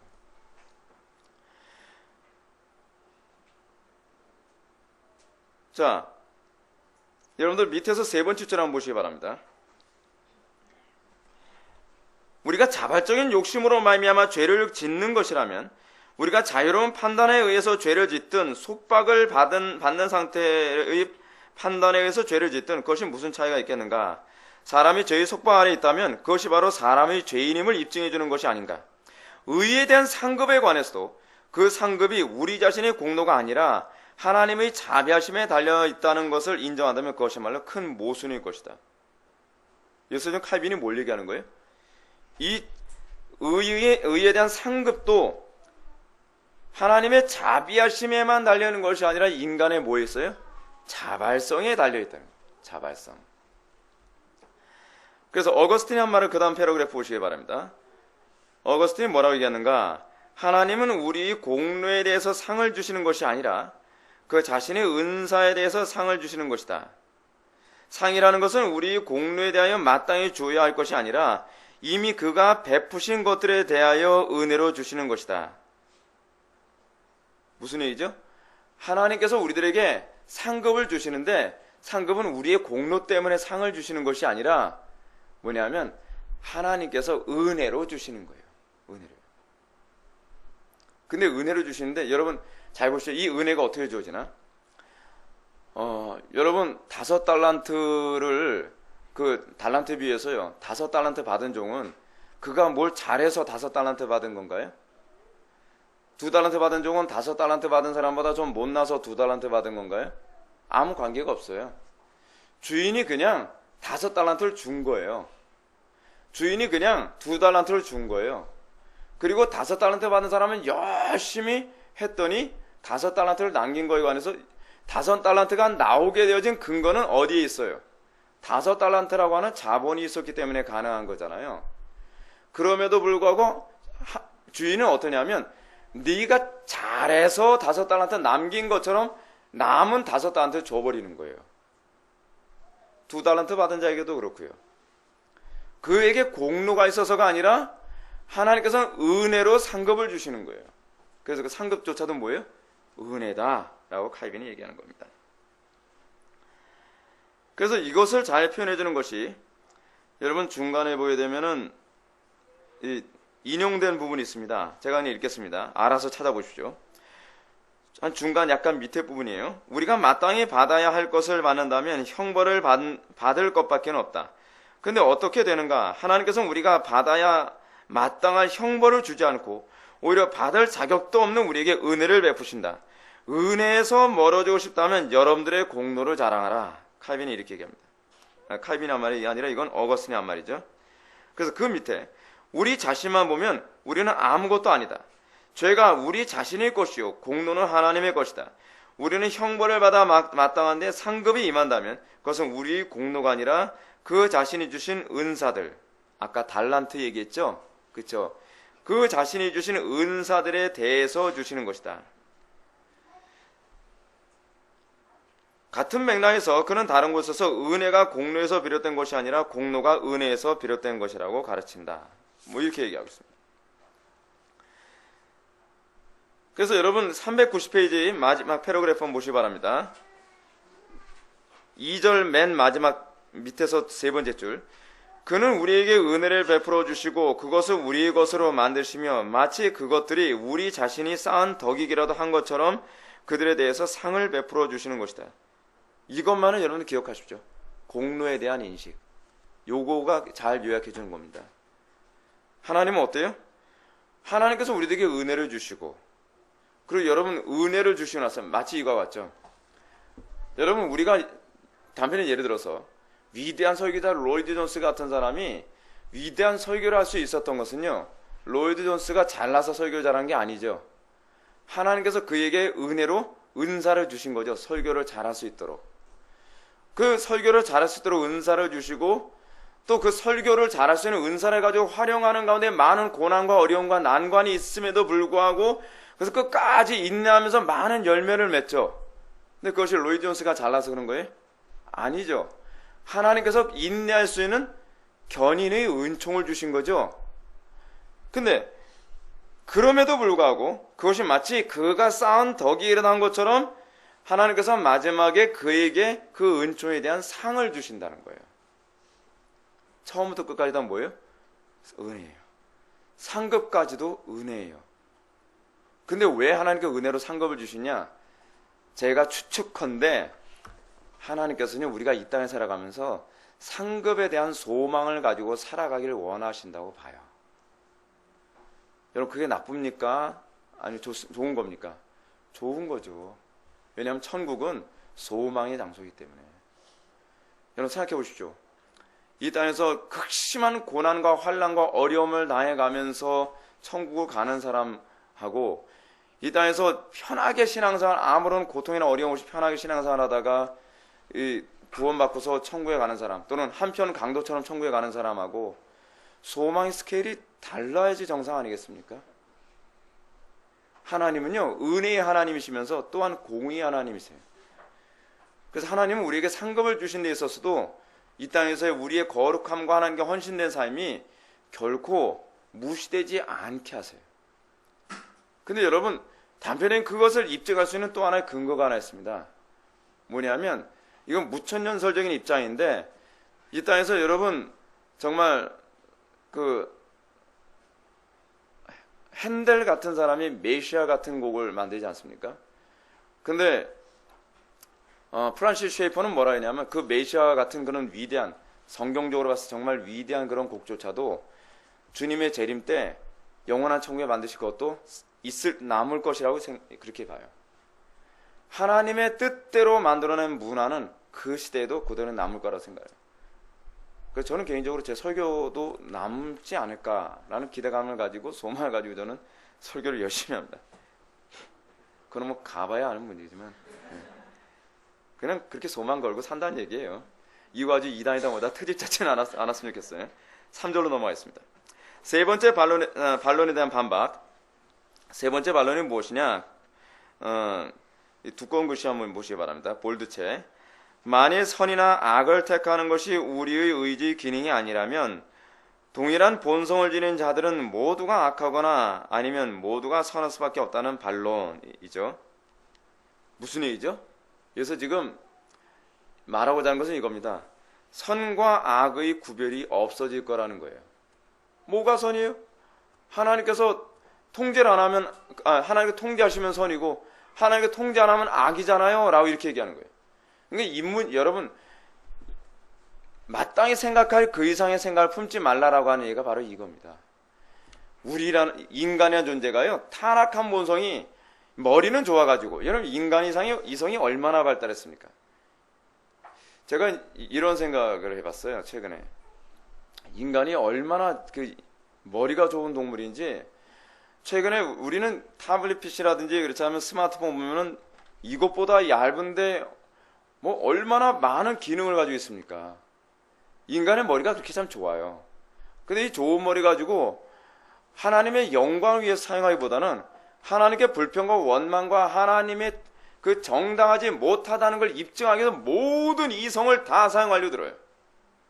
근데 어떻게 이런 생각을 하는지 모르겠어요. 여러분, 여기까지 생각할 정도로 머리가 좋을 필요는 없습니다. 이런데 많은 묵상을 하지 마십시오. 하나님의 영광을 위해서 더 많은 묵상을 하십시오. 그러니까 칼빈이 이런 얘기 하지 않습니까? 이게 이제 소위 그 이성주의자들 또는 합리주의자들이 이런 생각을 하는데, 하나님께서는 이 땅에 천지 창조를 하시기 전에 무슨 일을 하셨나요?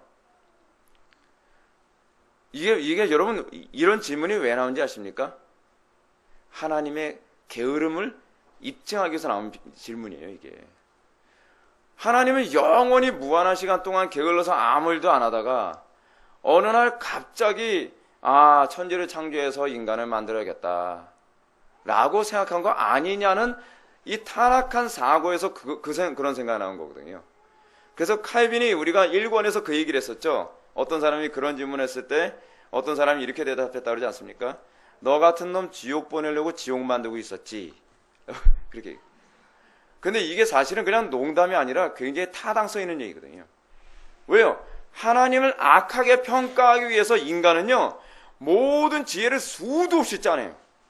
얼마나 악한지 몰라요. 그러면서 여기는 무슨 얘기가 나와요? 하나님이 악과 선에서 모든 주권을 가지고 있다면 선과 악의 구별이 사라지게 될 거라고 얘기하는 것입니다. 391페이지 위에서 세 번째 줄. 그러므로 우리 모두가 본성적으로 동일한 질병을 앓고 있지만 주께서 그의 치료의 손길로 붙잡으시기를 기뻐하는 자들만이 그 질병에서 노임을 받게 되는 것이다. 바로 위에 줄 한 줄 더 봐야 될 것 같아요. 첫째 줄. 모든 사람이 사악함 속에 남아있지 않는다는 것은 바로 하나님의 긍휼하심으로 말미암은 것이다. 여러분, 하나님께서는요, 은혜를 안 베풀어줄 수 있는 분이십니다. 왜냐하면 우리가 은혜를 하나님께 받아야만 하는 자격이 없기 때문에 그래요. 우리는 간혹가다 이런 불평을 하죠. 하나님, 왜 우리는 가난하게 살게 하십니까? 너무한 거 아닙니까? 왜 하나님이 너무해야 되죠? 하나님이 왜 우리를 부유하게 살게 만드셔야만 하는 거죠? 하나님은 우리에게 그렇게 해야 될 책임과 의무가 없어요. 하나님은요, 단지 우리를 사랑하시기 때문에 오늘 하루 세 끼리도 굶지 않게 해주시는 은혜를 주실 분이에요. 근데 우리는 하나님께 얼마나 많은 은혜를 받았는가는 생각을 하지 않고, 하나님 왜 나는 더 많은 은혜를 안 주시나요? 주로 그렇게 생각을 한다는 거예요. 여러분, 우리에게서 나오는 모든 불평과 원망이 다 거기서 나오는 거라는 거 여러분 알고 있습니까? 여러분, 손혜원 목사님이 하나님께 감사에 대한 글을 쓰지 않았습니까? 근데 그 감사에 관한 글을 보게 되면 여러분, 감사할 조건입니까? 내 아들이 순교의 반열에 들어와서 감사. 우리 집안이 모여서 감사. 고난을 당하게 해주셔서 감사. 아니, 이게 무슨 감사의 조건입니까? 이게요? 근데 여러분, 이게 신앙이에요. 이게 신앙이에요. 하나님께 불평할 그 근거만 찾는 것은 불신이고요. 하나님께 감사할 수 있는 근거를 찾는 것이 신앙입니다. 왜냐하면 하나님께서는 우리에게 이런 것을 부여해 줘야 될 어떤 의무도 책임도 없는 분임에도 불구하고, 하나님께서는 우리를 천국에 보내주셔야 될 어떤 책임이 있는 분도 아니에요. 여러분, 하나님께서 우리 대한민국을 잘 먹고 잘 살게 해줘야 될 어떤 책임과 의무가 있으신 분입니까? 안 해주면 나쁜 하나님이십니까? 아니에요. 마치 이거죠. 제가 어느 날 그 힘들고 어려운 지체에 있어서 제가 점심을 사줬습니다. 그래서 내가 맛있는 거 사줄게. 영양 보충 하나 좀 맛있는 거 사줄게. 음식을 딱 사줬는데 이 사람이 밥 먹고 나서 굉장히 기분 나빠하는 거예요. 얼굴이 인상을 팍 쓰고 있어요. 왜 인상을 쓰나? 무슨 일 있나? 그랬더니 아니 사주려면 한 10만 원짜리 음식을 사줘야지. 이 5만 원짜리 음식이 뭐예요? 그럼 우리는 그럴 때 우리는 뭐라 그러죠? 황당하다 그런 거죠. 황당하다는 거예요. 하나님께서 우리에게 은혜를 베푼 거에 대해서 우리는 감사해야 되잖아요. 오늘 건강 주셔서 감사. 오늘 우리에게 맛있는 양식을 주셔서 감사. 뭐 오늘 라면을 먹어서 라면이라도 주셔서 감사. 근데 우리는 어떻게 생각을 하죠? 아니 하나님 왜 라면밖에 안 주십니까? 딴 집은 보니까 스테이크를 먹던데 너무한 거 아닙니까? 여러분 그런 사람들에게 하나님께서 뭘 하시죠? 네가 감사를 모르니 내가 공짜로 준 것도 내가 걷어가지. 그렇게 돼버리는 거예요. 우리가 항상 감사가 능력인가 믿으시기 바랍니다. 감사가 믿음입니다. 그래서 우리가 본성적으로 동일한 질병을 앓고 있어요. 어떤 질병이요? 우리는 죄를 질 수밖에 없는 질병이고 우리가 여러분 우리 지체들 보게 되면 맨날 착한 표정 짓고 있는데 착한 표정 짓고 있는 것도 여러분들 능력으로 되는 게 아니에요. 하나님의 은혜의 결과예요. 은혜의 결과. 여러분들과 저나 동일한 질병을 앓고 있는 사람이거든요. 악한 질병, 죄 짓고자 하는 질병. 그래서 제가 항상 목회하면서 기도를 쉬지 않는 이유가 뭐냐면 여러분들 질병 도질까 봐 무서워서요. 질병 도지면 이 인간들을 어떻게 막나 싶으면 어휴 무섭죠. 그렇죠? 무정부 사태 되면 어떤 사태 되는지 여러분 아시죠? 그 사태가 된다니까요. 여러분 그런 교회 많이 보셨잖아요. 그런 교회. 어느 교회 보니까 아직 무정부 사태가 돼버렸어요. 그러니까 뭐예요? 뭐 통제가 안 돼요. 목회장 아무리 말을 해도 통하질 않아요. 장로님이 뭐래도 계란밖에 날라오는 게 없어요. 왜 그렇죠? 이게 우리의 원래 모습이에요. 원래 모습이에요. 그러면서 그 위에 하나님께서 그의 의로우신 판단으로 그냥 내버려 두시는 다른 사람들은 그 부패한 상태 속에서 그냥 허비하고 있다가 결국 태워지고 마는 것이다. 어떤 사람은 끝까지 인내하고 어떤 사람은 경주 시작부터 넘어지고 마는 이유가 다른 데 있는 것이 아니다. 끝까지 인내하는 건 뭐죠? 성도의 견인이죠. 끝까지 인내하는 것 자체도 하나님의 선물이다. 하나님께서는 그것을 아무에게나 다 주시는 것이 아니라 그가 기뻐하시는 자들에게만 주시는 것이다. 여러분, 그래서 여러분들에게 은혜가 임했는지 아니면 여러분들에게 임한 것이 죄를 억제케 하시는 은총인지를 구분하는 방법이 뭐죠? 견인이에요. 견인. 하나님의 말씀을 끝까지 인내하는 것은 은혜만 줄 수 있는 거고요. 어느 정도 인내하다가 나도 인내할 만큼 인내해봤는데 더 이상 인내가 안 된다. 이거는 죄를 억제케 하시는 은총이에요. 그러니까 여러분들에게 은혜인가 죄를 억제케 하시는 은총인가를 여러분들 삶 속에서 검증하는 중요한 시금석은 성도의 견인입니다. 나도 하나님 말씀을 살아볼래 애를 썼는데 안 되더라. 우리 그런 사람들 많이 보지 않습니까? 그럴 때 우리는 그 사람들을 어떻게 해요? 자식 말이야 신앙이 없어가지고 그렇게 봐야 됩니까? 아니죠.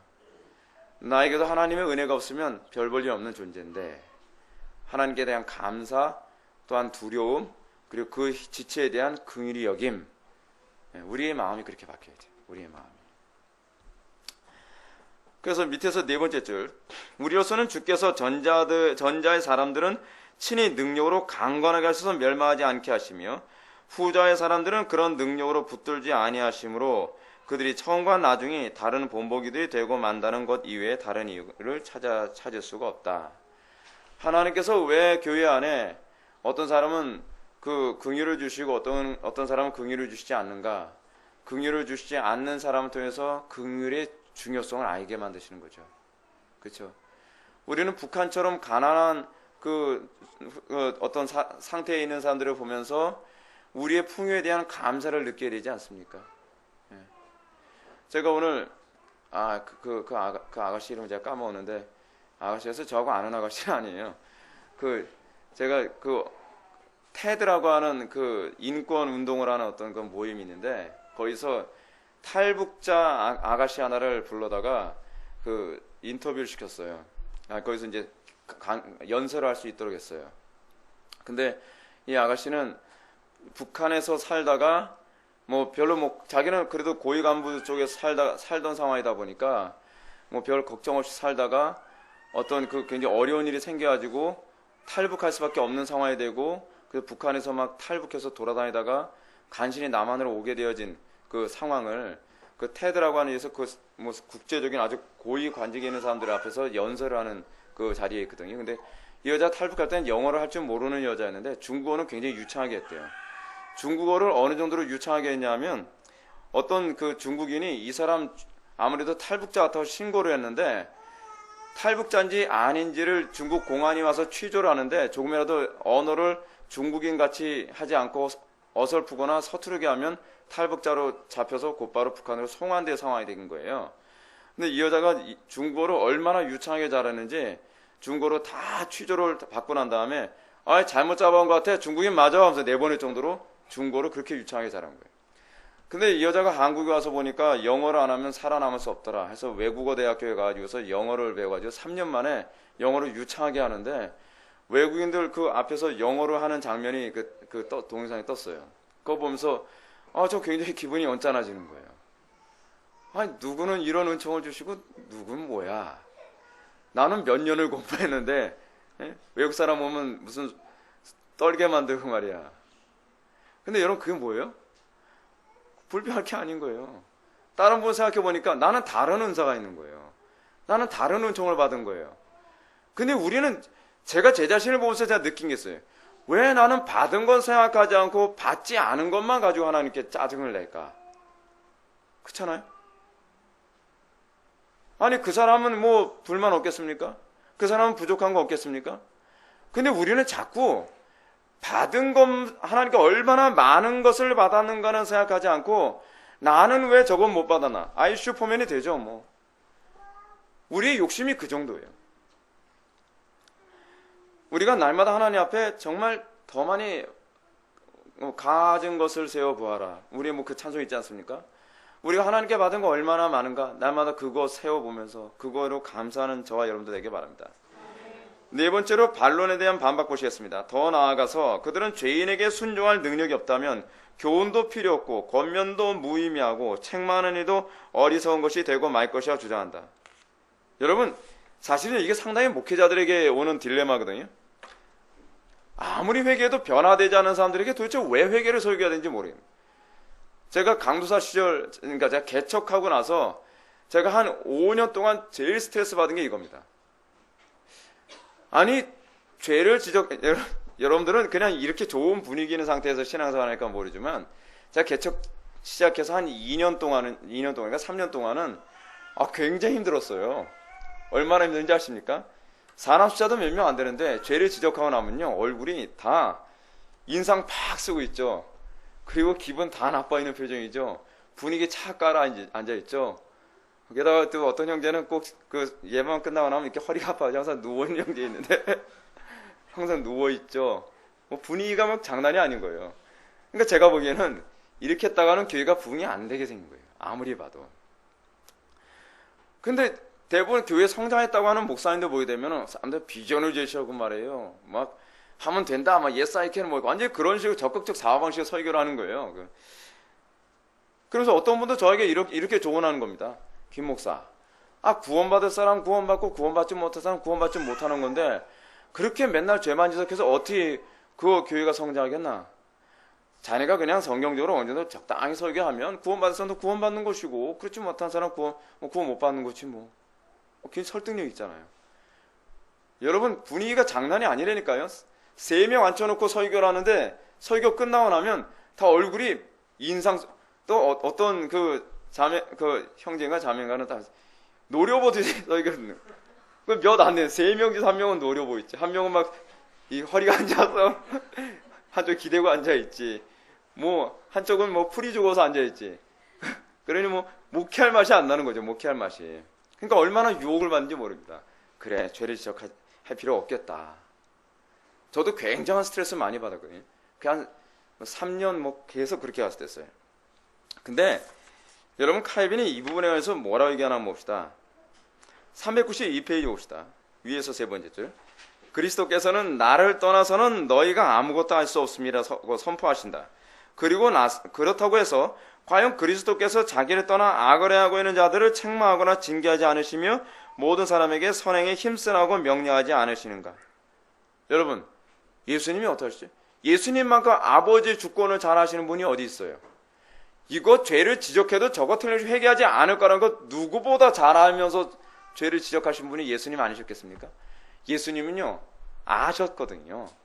하다못해 12명의 제자들을 선발하면서도 가룟 유다가 죽을 때까지 회개하지 않을 거라는 거 아셨으면서도 불구하고 12명의 제자의 한 명으로 놓으신 거예요.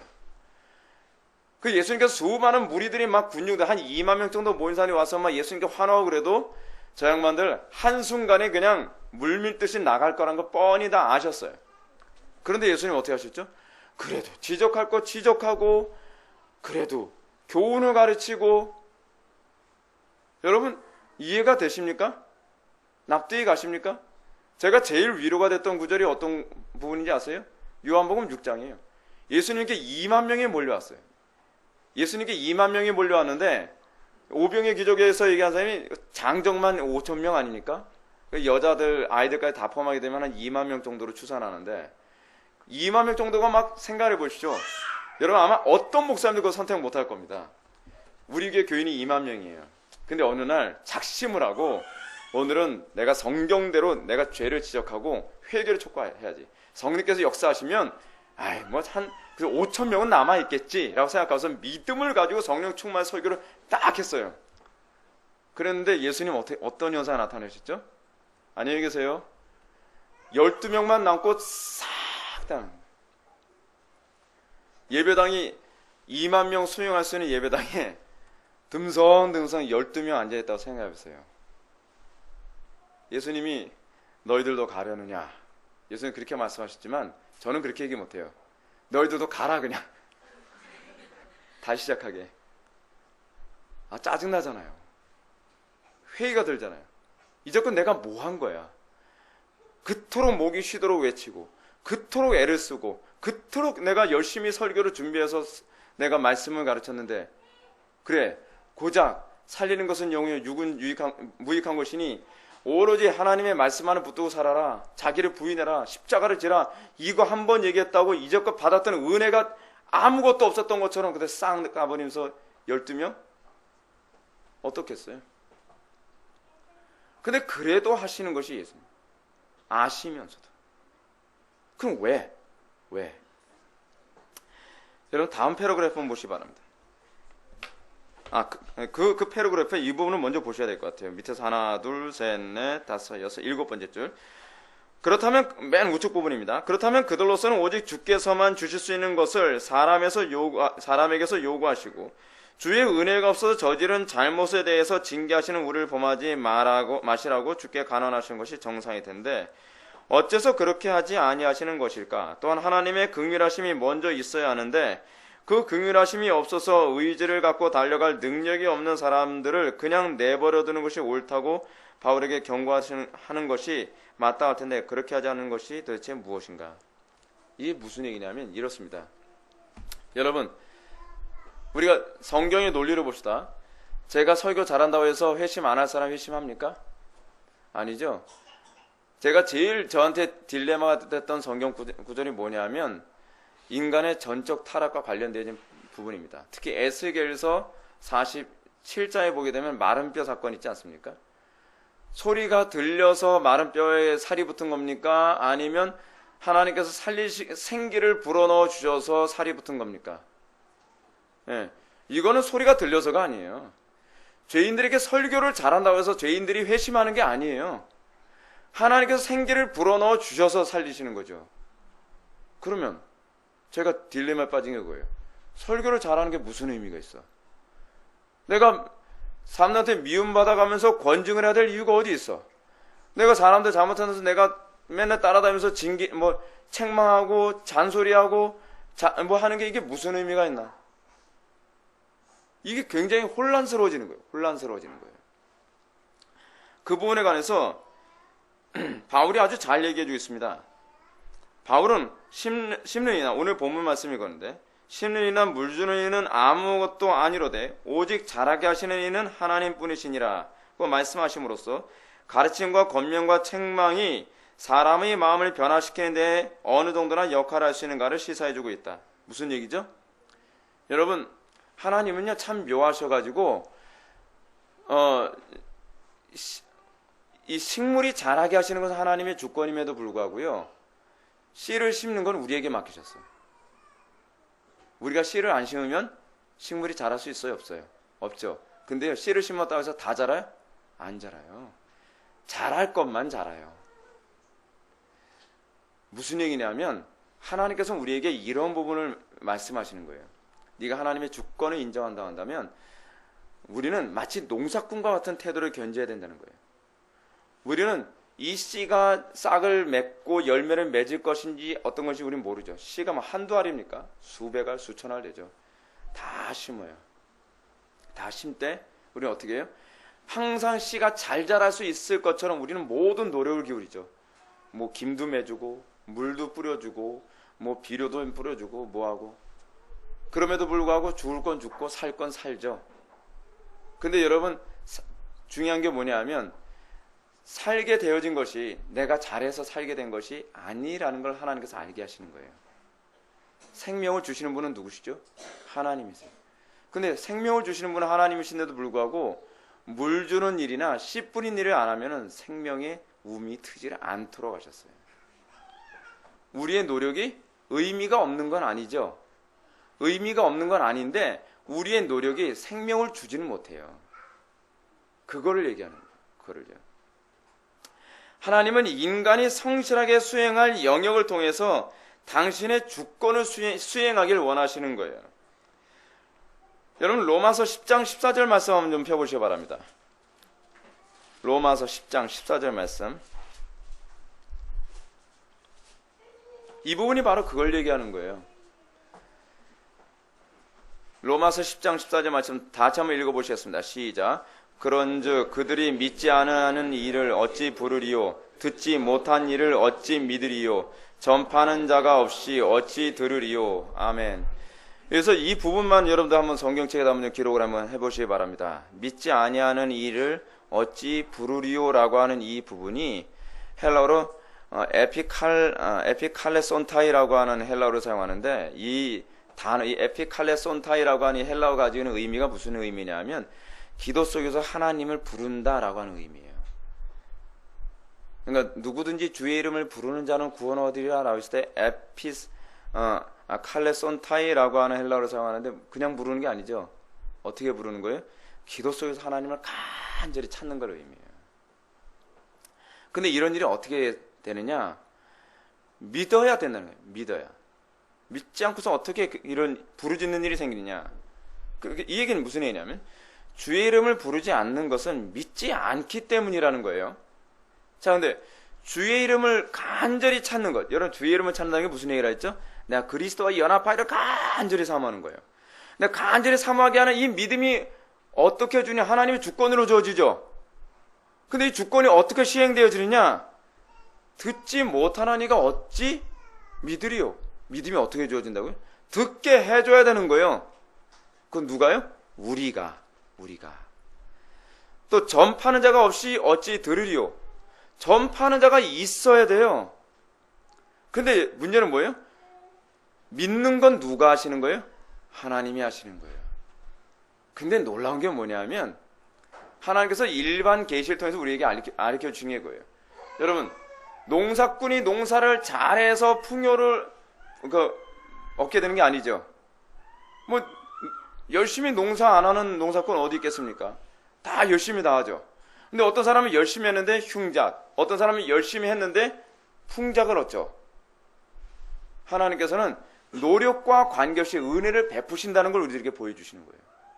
자, 그래서 우리는요, 마치 우리가 믿음을 갖게 하고 생명을 얻게 하는 것은 하나님의 일임에도 불구하고 하나님께서 우리에게 상급을 어떤 식으로 상급을 주시냐면 네가 마치 말씀을 전해서 전파해서 믿게 된 것처럼 하나님께서 우리에게 상급을 주시는 거예요. 농사꾼이 농사를 열심히 져서 열매를 따먹는 것처럼. 근데 열매를 따먹는 건 농사꾼이 우리는 이렇게 돼. 역시 내가 열심히 농사를 졌더니 열매를 주렁주렁 따네. 우리가 자녀를 열심히 잘 가르쳤더니 믿음이 좋아진 겁니까? 아니잖아요. 근데 우리는 어떻게 하죠? 우리는 반드시 자녀들에게 믿음이 들하고 자녀들이 경건하게 살아가게 하기 위해서는 어떻게 해야 돼요? 우리는 최선의 자녀들을 바르게 가르쳐야 되죠. 최선의 자녀들을 위해서 기도해야 되죠. 근데 그 자녀들이 바르게 자람으로 말미암아 혜택을 누가 얻어요? 내가 얻죠. 저는 그런 것이 상급이라고 생각을 합니다. 하나님께서는요, 우리가 그렇게 복을 주신다고 생각을 해요. 그래서 이 땅에서 어떤 사람이 복된 사람이냐? 주의 영광에서 죽도록 충성하는 사람이 복된 사람인 걸 미리시기 바랍니다. 하나님께서는 우리가 죽도록 충성해가지고 하나님 혼자 5달란트 남겼어? 나머지 내가 너한테 줬던 5달란트 다 내놔 해서 10달란트를 하나님이 다 움켜쥐는 분이 아니라, 물론 5달란트는 나머지 5달란트를 얻기 위해서 사용했겠죠. 그런 욕심 있는 하나님으로 이해한 것이 1달란트 받은 사람 있잖아요. 1달란트 받은 사람이 그렇게 생각한 거 아니에요. 근데 하나님은 그게 아니라 우리에게 혜택을 주기 위해서 5달란트를 남기라고 하는 거예요. 주인이 갖겠다는 얘기가 아니에요. 우리 주겠다는 거예요. 그러므로 우리는 하나님의 영광에서 헌신하는 영광도 얻고, 그리고 우리는 하나님께 헌신하는 것 가운데 얻는 기쁨도 우리가 갖고, 하나님께 헌신하는 가운데 얻게 되는 열매도 우리가 같이 다 누리게 하시는 거예요. 하나님은요, 시종일관 우리에게 은혜로 역사하시는 분이라는 걸 믿으시기 바랍니다. 마지막 5절, 권면이 지내는 가치. 그렇다면 권면들은 무슨 목적을 위한 것인가? 다시 얘기하면 이 권면이라는 것이 뭐냐면 악한 자들을 향한 권면을 얘기하는 겁니다. 회개치 않는 자들. 회개치 않는 자들에게 권면해봐야 소용이 있어요, 없어요? 없죠. 그러니까 효과를 얘기하는 겁니다. 어차피 회개하지 않기로 작정된 사람한테 아무리 권면한다고 해서 효과가 없어요, 사실은요. 실제로 그래요. 예수님이 하나님이신데 그 예수님께서 그토록 설교를 탁월하게 잘하고 가룟 유다가 옆에서 계속 그거 들었음에도 불구하고 가룟 유다는 결국은 예수님 팔아먹어요. 그렇다고 한다면 하다못해 예수님께서 가룟 유다에게 어느 정도까지 권면하셨죠? 예수님께서 최후의 만찬에서 딱 만찬을 드시면서 오늘 너희 중에 한 명이 나를 팔리라 그랬어요. 근데 가룟 유다가 모르는 척하면서 주여 접니까? 그때 예수님 말을 참 민망하게도 예수님은 대놓고 얘기하죠. 네가 말하였도다. 야, 저는 그렇게까지 말을 못할 것 같아요. 바로 너야 이놈아. 그런데 회개해요 안 해요? 그래도 회개하지 않을 걸 알면서 예수님께서 지적하셨어요. 왜 그런가? 그 이유에 관해서 이거 읽고서 설명을 하는 게 좋을까요? 한번 읽고 설명합시다. 위에서 하나, 둘, 셋, 넷, 다섯, 6번째 줄 한번 보시기 바랍니다. 순종하기 위해서는 부드러운 마음이 반드시 필요한데 그런 마음이 없다면 사람이 어떻게 하겠느냐고 반문하는 사람이 있다. 그러나 자신의 마음이 완악한 탓이 다른 누구도 아닌 바로 자신에게 있을 수밖에 없으니 과연 무슨 변명할 수 있겠는가? 제가 목회할 때 제일 힘든 게 이거예요. 아무리 회개하지 설교를 해도, 제가 지금 개척을 해서 목회를 한 지 올해가 12년 차 아닙니까? 12년 차 설교를 계속해도 변하지 않는 사람들을 딱 볼 때 내가 과연 계속 이렇게 죽기 살기로 저 영혼 변화시켜달라고 기도하는 게 의미가 있나? 근데 의미가 있고 없고는 사실은 나에게서 찾는 게 아니더라고요. 하나님에게서 찾는 거더라고요. 하나님에게서. 그 사람이 변화되고 변하지 않고는 하나님의 주권이에요. 어느 날 갑자기 변화되지 않다고도 변화될 수도 있겠죠. 근데 변화되지 않는다 할지라도 하나님께서는요, 그렇게 설교함을 통해서 너 들었지? 라는 공의 명분을 만드신다는 거예요. 저 사람이 회개하지 않은 근거, 네가 이토록 회개하라고 설교를 수도 없이 듣지 않았느냐? 너의 불경건에서 끊임없이 권면을 받고 끊임없이 지적을 받고 끊임없이 회개의 독촉을 받지 않았느냐? 네가 끊임없이 죄악 가운데 사는 것에 관해서 권면 듣지 않았느냐? 그래도 네가 회개하지 않았으니 넌 변명할 거리가 없다라고 하는 하나님의 공의 심판 때에서 어떤 변명도 하지 못하게 하기 위한 소위 일종의 증인 역할을 하는 거예요. 증인 역할. 그래서 여러분, 신자의 마음에도 이런 동일한 현상이 생기기도 해요. 마음이 강팍해지기도 합니다. 그러나 이 차이가 있다면 불가항력적인 은총이 악한 의지를 꺾는 것뿐이에요. 여러분, 우리 신자가 얼마나 참 은혜로운 존재인지 아십니까? 우리도요, 자연인처럼 설교를 들으면서 강팍한 마음 똑같이 갖고 있어요. 근데 구원받은 하나님의 백성의 차이는 뭐냐면 강팍한 의지를 불가항력적 은총으로 매번 꺾어주시는 거예요. 여러분, 이 불가항력적 은총, 이 레지스터러블 그레이스라고 하는 이 교리가 얼마나 위대한 교리인지 모릅니다. 제가 제 스스로도 매번 느끼는 게 뭐냐면 하나님의 은혜가 없으면 제 심령이 얼마나 강팍해진지 모릅니다. 근데 이 강팍한 마음을 과연 누가 꺾을 수 있을까요? 아무도 못 꺾어요. 근데 하나님께서는 불가항력적 은총을 통해서 이걸 꺾으심으로 말미암아 이 부드러운 마음을 지속적으로 유지하게 하시는 거예요. 단 자연인들은 이 불가항력적 은총이 주어지질 않아요. 여러분, 불가항력적 은총이라는 얘기가 무슨 말이죠? 저항할 수 없는 은총이죠. 근데 자연인들은요, 그냥 그것을 무시해버려요. 하나님의 백성들은 무시가 안 돼요. 저항할 수가 없어요. 그래서 하나님의 말씀의 그 권위에 압도돼서 그 말씀을 살 수밖에 없어요. 이게 자연인과 구원받은 하나님의 백성의 차이입니다. 날마다 여러분들 하나님의 말씀 앞에서 저항할 수 없는 은총을 느낍니까? 하나님의 말씀이 너무나 강압적이고 위험 있게 나를 내리눌러서 나는 굳이 저렇게까지 살고 싶지 않은데 나로 하여금 또 그렇게 살도록 만드시고 또 기도하는 자리에 나오게 만드시고 경건하게 살도록 하시고 희생하게 하는 자리에 나오게 만드는 그 은총을 경험합니까? 이게 신자와 불신자 차이예요. 우리가 날 게 하나도 없어요. 구원받은 성도들이 이 자연인들보다 마음이 더 착하다? 착각하지 마십시오. 은혜입니다. 은혜. 불가항력적 은총으로 말미암아 저항할 수 없는 은혜로 강팍해지려고 하면 또 다시 바꿔주시고 강팍해지려고 하면 또 꺾어서 강압적으로 꺾어서 이렇게 해주시는 거예요. 그래서 날마다 우리가 하나님의 말씀대로 살아가게 되는 것입니다. 그래서 그 다음 패러그래프 보면 그러나 신자들에게는 그 권면들이 특별한 가치를 지닌다. 주께서 그의 성령을 통하여 모든 일을 행하시며 그리하여 그 말씀의 도구가 그들에게 효과를 내도록 만드시는 것이다. 이건 뭐예요? 불가항력적 은총이죠. 그러므로 경건한 자들의 모든 의로움은 온전히 하나님의 은혜에서 비롯되는 것이라는 점을 분명히 받아들여야 할 것이다. 우리의 모든 의로움이 어디서 나와요? 하나님 은혜예요. 은혜. 제가 칼빈의 기독교 강요를 지금 계속 설교하면서 느끼는 게 뭐냐면 정말 은혜밖에 없구나. 그리고 개혁주의 추구한다고 하면서 은혜 교리를 안다고 하면서 기도를 강조하지 않은 사람은요, 전 굉장히 문제있다고 생각을 합니다. 은혜 교리가 여러분 얼마나 두려운 교리인지 아십니까? 우리가 날마다 하나님 앞에 기도하는 자리, 하나님 앞에 날마다 무릎 꿇는 자리에 나올 수밖에 없는 이유가 어딘지 아십니까? 우리는 은혜 없이는 단 한순간도 인간 구실 못하는 존재라는 걸 성경이 끊임없이 우리들에게 증명하고 있기 때문에 그래요. 제가 여러분한테 그러잖아요. 예배 한번 빠지는 것도 소홀히 여기지 말라고요.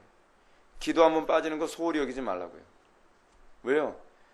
어느 날 여러분의 하나님께서 불가항력적 은총으로 여러분의 강팍함을 꺾어주지 않고 그 강팍함이 1년, 5년, 10년 지속되게 됐을 때 아무도 여러분들을 도와줄 사람이 없습니다. 그 강팍함은요, 하나님만 꺾어줄 수 있어요. 근데 우리가 하나님의 은혜를 자꾸 소멸하고 하나님의 은혜를 가처시키고 밤으로 말미암아 나의 마음은 자꾸 굳어지는데 하나님께서 설교를 들어도 내 마음이 움직이질 않으면 어떻게 할 거예요? 이게 얼마나 무서운 일인지 알긴 하십니까? 하나님의 은혜가 없어도 좋다? 하나님의 은혜가 별로 안 주어져도 두려움 없이 살아간다? 이게 얼마나 사악하게 병든 심령 상태인지 알긴 하십니까? 사람을 죽여야 위험하고 잘못된 게 아닙니다. 하나님의 은혜에 대한 가치를 몰라서 기도하는 자리에 나오는 것을 등한시 여기고 예배를 드리면서도 그냥 흐리멍덩하게 예배드려도 상관없다고 생각하는 그런 태도들. 여러분, 이건 정말 끔찍한 재앙입니다. 끔찍한 재앙이에요. 이제 이것만 살펴보고 마치겠습니다. 394페이지 첫 번째 패러그래프 보시게 되면 맨 우측 부분 보시겠습니다. 첫 번째 패러그래프의 첫 번째 줄 우측 부분. 하나님은 그의 택하신 자들 속에서 두 가지 방식으로 일하신다. 어떻게 해요? 이거는 하나님의 백성들에게만 나타나는 현상입니다. 내적으로는 성령을 통해서 일하시고 외적으로는 그의 말씀을 통해서 일하는 것이다. 제가 내적인 역사와 외적인 역사를 제가 말씀드렸죠. 자연인들은 어떻게 하나님께서 역사하신다고요? 내적으로는 소위 죄를 억제케 하시는 은총이 주어질 때, 내적으로는 그들의 마음 속에 두려운 마음을 품어서 죄를 억제케 되는 것이고, 외적으로는 두려운 시스템과, 그들이 두려워하는 시스템과 구조를 통해서 그들이 죄를 지는데 억제되는 것이죠. 근데 중요한 건 말씀을 두려워하는 것이 아닙니다. 시스템, 권위, 어떤 방식을 두려워하는 거예요. 근데 구원받은 하나님의 백성들은 달라요. 구원받은 하나님의 백성들은 첫 번째로 그 성령을 통해서 택한 자들의 마음에 빛을 비추시고 그의 사랑하고 배양하는 마음을 일으키시고 그들을 새로운 피조물로 만드신다. 아까 제가 여러분한테 말씀드렸던 것처럼 행동의 원인이 어디서 나와요? 그 자발성의 원인이 어디서 나와요? 사랑에서 나오는 거예요. 사랑에서. 근데 그 사랑의 자발성이 어디서 와요? 성령께서 조명하심으로. 그리고 그의 말씀을 통해서 그 동일한 새로운 피조물의 상태를 사모하게 하고, 말씀이 하는 일이 뭐예요? 동일한 피조물의 상태를 사모해요. 여러분, 말씀을 통해서 여러분들에게 나타나는 중요한 것이 이겁니다. 말씀, 그런가 보구나. 그거로 끝나는 건 여러분 믿음으로 들어간 게 아닙니다. 예를 들어서 여러분 성경 말씀을 딱 이렇게 말씀을 읽다가 그리스도께서 이렇게 사랑하셨구나, 그리스도께서 이렇게 하나님의 영광에서 이렇게 하셨구나 라고 되면 그것이 그런가 보다로 머릿속으로 가는 게 아니라 그 사모가 돼야 돼요. 이게 여러분들의 믿음으로 들어왔다는 얘기예요. 예를 들어서 여러분 교회에서 안에서 우리의 신앙의 선배들이 이렇게 경건하게 살았더라, 그럼 그런가 보더라, 남한테 이게 얘기해 줘야지, 이거로 끝나면 안 돼요. 그 사모가 돼야 돼요. 여기서 얘기하는 것처럼 새로운 피조물의 상태를 사모하고 구하게 하며 거기에 이르도록 그를 일깨우신다. 성경이 하시는 일이 뭐예요? 사모하게 하고 구하게 하고 거기에 이르도록 우리를 일깨우시는 거예요. 여러분들 하나님의 말씀을 끊임없이 설교를 듣고 성경을 읽고 그러는 가운데 여러분들 마음속에 사모하게 만들고, 그것이 여러분들로 하여금 기도하게 만들고, 그것으로 하여금 여러분들이 열매 맺게 만듭니까? 우리에게 어떤 심령이 복된 심령이냐 하면 그렇게 되는 심령이 복된 심령입니다. 머리로만, 지성으로만 가는 건요, 자연인들에게 나타나는 특징이에요. 그래서 그 다음 줄 보게 되면, 버림받은 자들에게 동일한 말씀을 주실 때에는 그들을 교정시키는 것이 아니라 다른 목적을 이루신다. 곧 그때의 그 양심의 증거로 그들을 찌르시고 그리하여 심판날의 변명의 여지가 없도록 만드시는 것이다. 그럼에도 불구하고 네 줄 더 밑으로 내려가면, 그럼에도 불구하고 그는 교사의 임무를 소홀히 다루지 아니하신다. 여러분, 설교자가 설교를 잘한다고 해서 구원받지 않기로 작정된 사람은 구원받는 거 아닙니다. 설교자가 설교를 아무리 잘하고 아무리 성령 충만하게 설교해도요, 그날 하나님께서 구원하시기로 작정한 사람이 4명이면 1000명 중에서 4명밖에 회심하지 않는 거예요. 그럼 여러분, 설교하는데 무슨 재미가 있어요? 1000명 모여서 4명 빼놓고 나머지 다 회심한다면 재밌잖아요. 전 그런 거는 진짜 우리 자녀도 보면, 야, 너 목사 되라. 목사 되는 게 제일 행복해.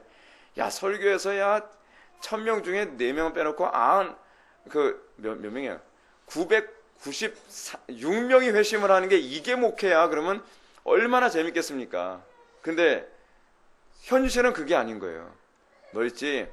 설교하는데 죽도록 설교 준비하고 뼈골 빠지게 기도하고 몸살나게 기도하고서 준비해서 설교를 하면 있지, 1000명 앉혀놓고 설교했을 때 한 4명 정도 회심할 수도 있어 라고 한다면 여러분, 목회할 만 나겠습니까? 2만 명 놓고 설교해서 한 12명 정도 건질까? 그 중에 한 명도 약간 아리까리 할 수도 있어 라고 하는데 여러분 목회할 만 나겠습니까? 그 입장을 가지고 있던 사람이 누구냐면 에스겔이에요. 이 말씀만 보고 마치겠습니다. 에스겔에서 3장 17절부터 19절 말씀 보시겠습니다. 에스겔 어느 동네 붙어있는지 아시죠? 에스겔에서 3장 16절과 17절 말씀.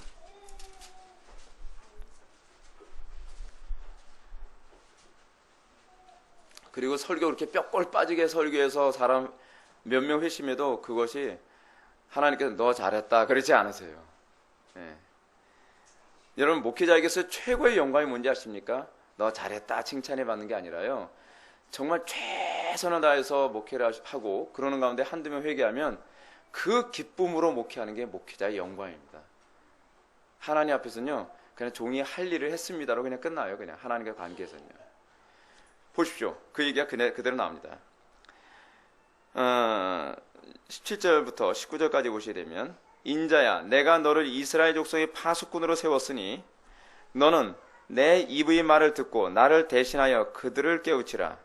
복음 전하면 이제 다 회심한다 그 얘기 아니에요. 가령 내가 악인에게 말하기를 너는 꼭 죽으리라 할 때에 내가 깨우치지 아니하거나 말로 악인에게 일러서 그의 악한 길을 떠나 생명을 구원하게 하지 아니하면 그 악인은 그의 죄악 중에서 죽으려니와 내가 그의 핏값을 내 손에서 찾을 것이고. 19절 내가 악인을 깨우치되 그가 그의 악한 마음과 악한 행에서 돌이키지 아니하면 그는 그의 죄악 중에서 죽으려니와 너는 내 생명을 보존하리라. 이거예요. 이게 다예요. 설교에서 그들이 회개하지 않아요? 아니 어차피 회개하지 않을 거 설교 안 하고 회개하는 거나 설교에서 회개하지 않는 거나 똑같은 거 아닙니까? 다르다는 거예요.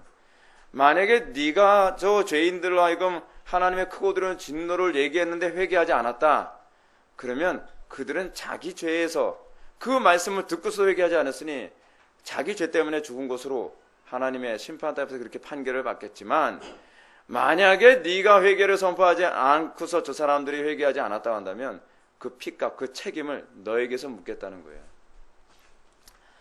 여러분 설교자뿐만이 아니라 오늘날 복음을 증거해야 될 복음 증거의 의무를 가지고 있는 우리 성도들이 복음을 증거해야 되는데 증거하지 않고 어떤 사람이 예를 들어서 지옥에 갔다. 여러분 그 사람은 우리가 복음을 증거했어도 지옥 갈 사람일까요? 안 갈 사람이었을까요? 우리가 복음 증거 안 해도 지옥 갈 사람은 지옥 갑니다. 어쩔 수 없습니다. 그런데 문제는 뭐냐면 복음 증거 안 한 책임은 반드시 물을 겁니다. 굉장히 두려운 얘기입니다. 그래서 핍박을 당하면서도 복음을 증거하는 이유가 거기 있어요. 그가 회심할 거라고 해서가 아니에요. 회심하든 안 하든 그것이 우리의 의무이기 때문에 그렇습니다. 그러나 우리가 복음을 증거했음에도 불구하고 한 사람이 회개하지 않고 지옥에 갔다, 그거는 우리가 해야 될 의무를 다한 겁니다. 이것이 성도가 해야 될 일입니다. 하나님의 구원의 은총을 받은 자가 나 구원받았으니까 나 혼자 잘 먹고 자서 즐거워하는 문제가 아니라 하나님의 구원의 은총을 받았으면 이젠 증인으로서의 임무를 어떻게 수행할 것인가를 고민해야만 합니다. 목회자가 목회를 열심히 했는데 회심한 사람 몇 명 건지지 못했다. 여러분 그거 가지고서 하나님께서 책망하지는 않으실 겁니다. 근데 하나님께서 뭘 책망하느냐? 우리가 목회자가 정말 열심히 복음 증거하고 회개를 외치고 그러지 않고 그런 복음 한번 제대로 들어보지 못하고 지옥 가는 사람도 있다면 그 책임을 누구에게 물을 거예요? 목회자에게 묻는다는 거예요. 어차피 지옥 갈 사람이라 한다 할지라도. 사랑하는 성도 여러분, 하나님께서 우리에게 주신 책임, 의무 최선을 다해서 수행하십시오. 그거 하지 않으면 하나님께서 여러분들에게 그 책임을 물을 것입니다. 하나님께서 우리들에게 모든 일을 행하는 데 있어서 어떤 태도를 견지하며 살아가야 될 것인가? 정답은 이것입니다. 범사에 최선을 다하십시오. 하나님께서 우리에게 주신 의무에 대해서 최선을 다하십시오. 그리고 결과를 하나님께 맡기십시오. 그리고 하나님께만 영광을 돌리십시오. 이것이 이 땅을 살아가면서 성도들이 취해야 될 태도인 것을 믿으시기 바랍니다. 기도하시겠습니다. 사랑이 많으신 하나님 아버지, 우리가 오늘 이 시간 하나님의 주권과 우리의 책임이 어떻게 조화를 이루는지에 대해서 우리가 살펴보았습니다. 아버지 하나님, 우리가 하나님께서 우리에게 주신 책임과 의무에 대해서 우리가 최선을 다하되 정말 사랑의 원리가 우리 속에서 발전하여 우리로 하여금 그것에 대하여 그것에 의해서 더욱더 열심을 다하고 최선을 다하는 삶을 살 수 있도록 은혜 베풀어 주옵소서. 우리 통해서 어떤 열매를 맺든지 우리가 항상 그것에 감사하며 하나님께 영광 돌릴 수 있게 하여 주옵소서. 예수님의 거룩하신 이름으로 기도합나이다.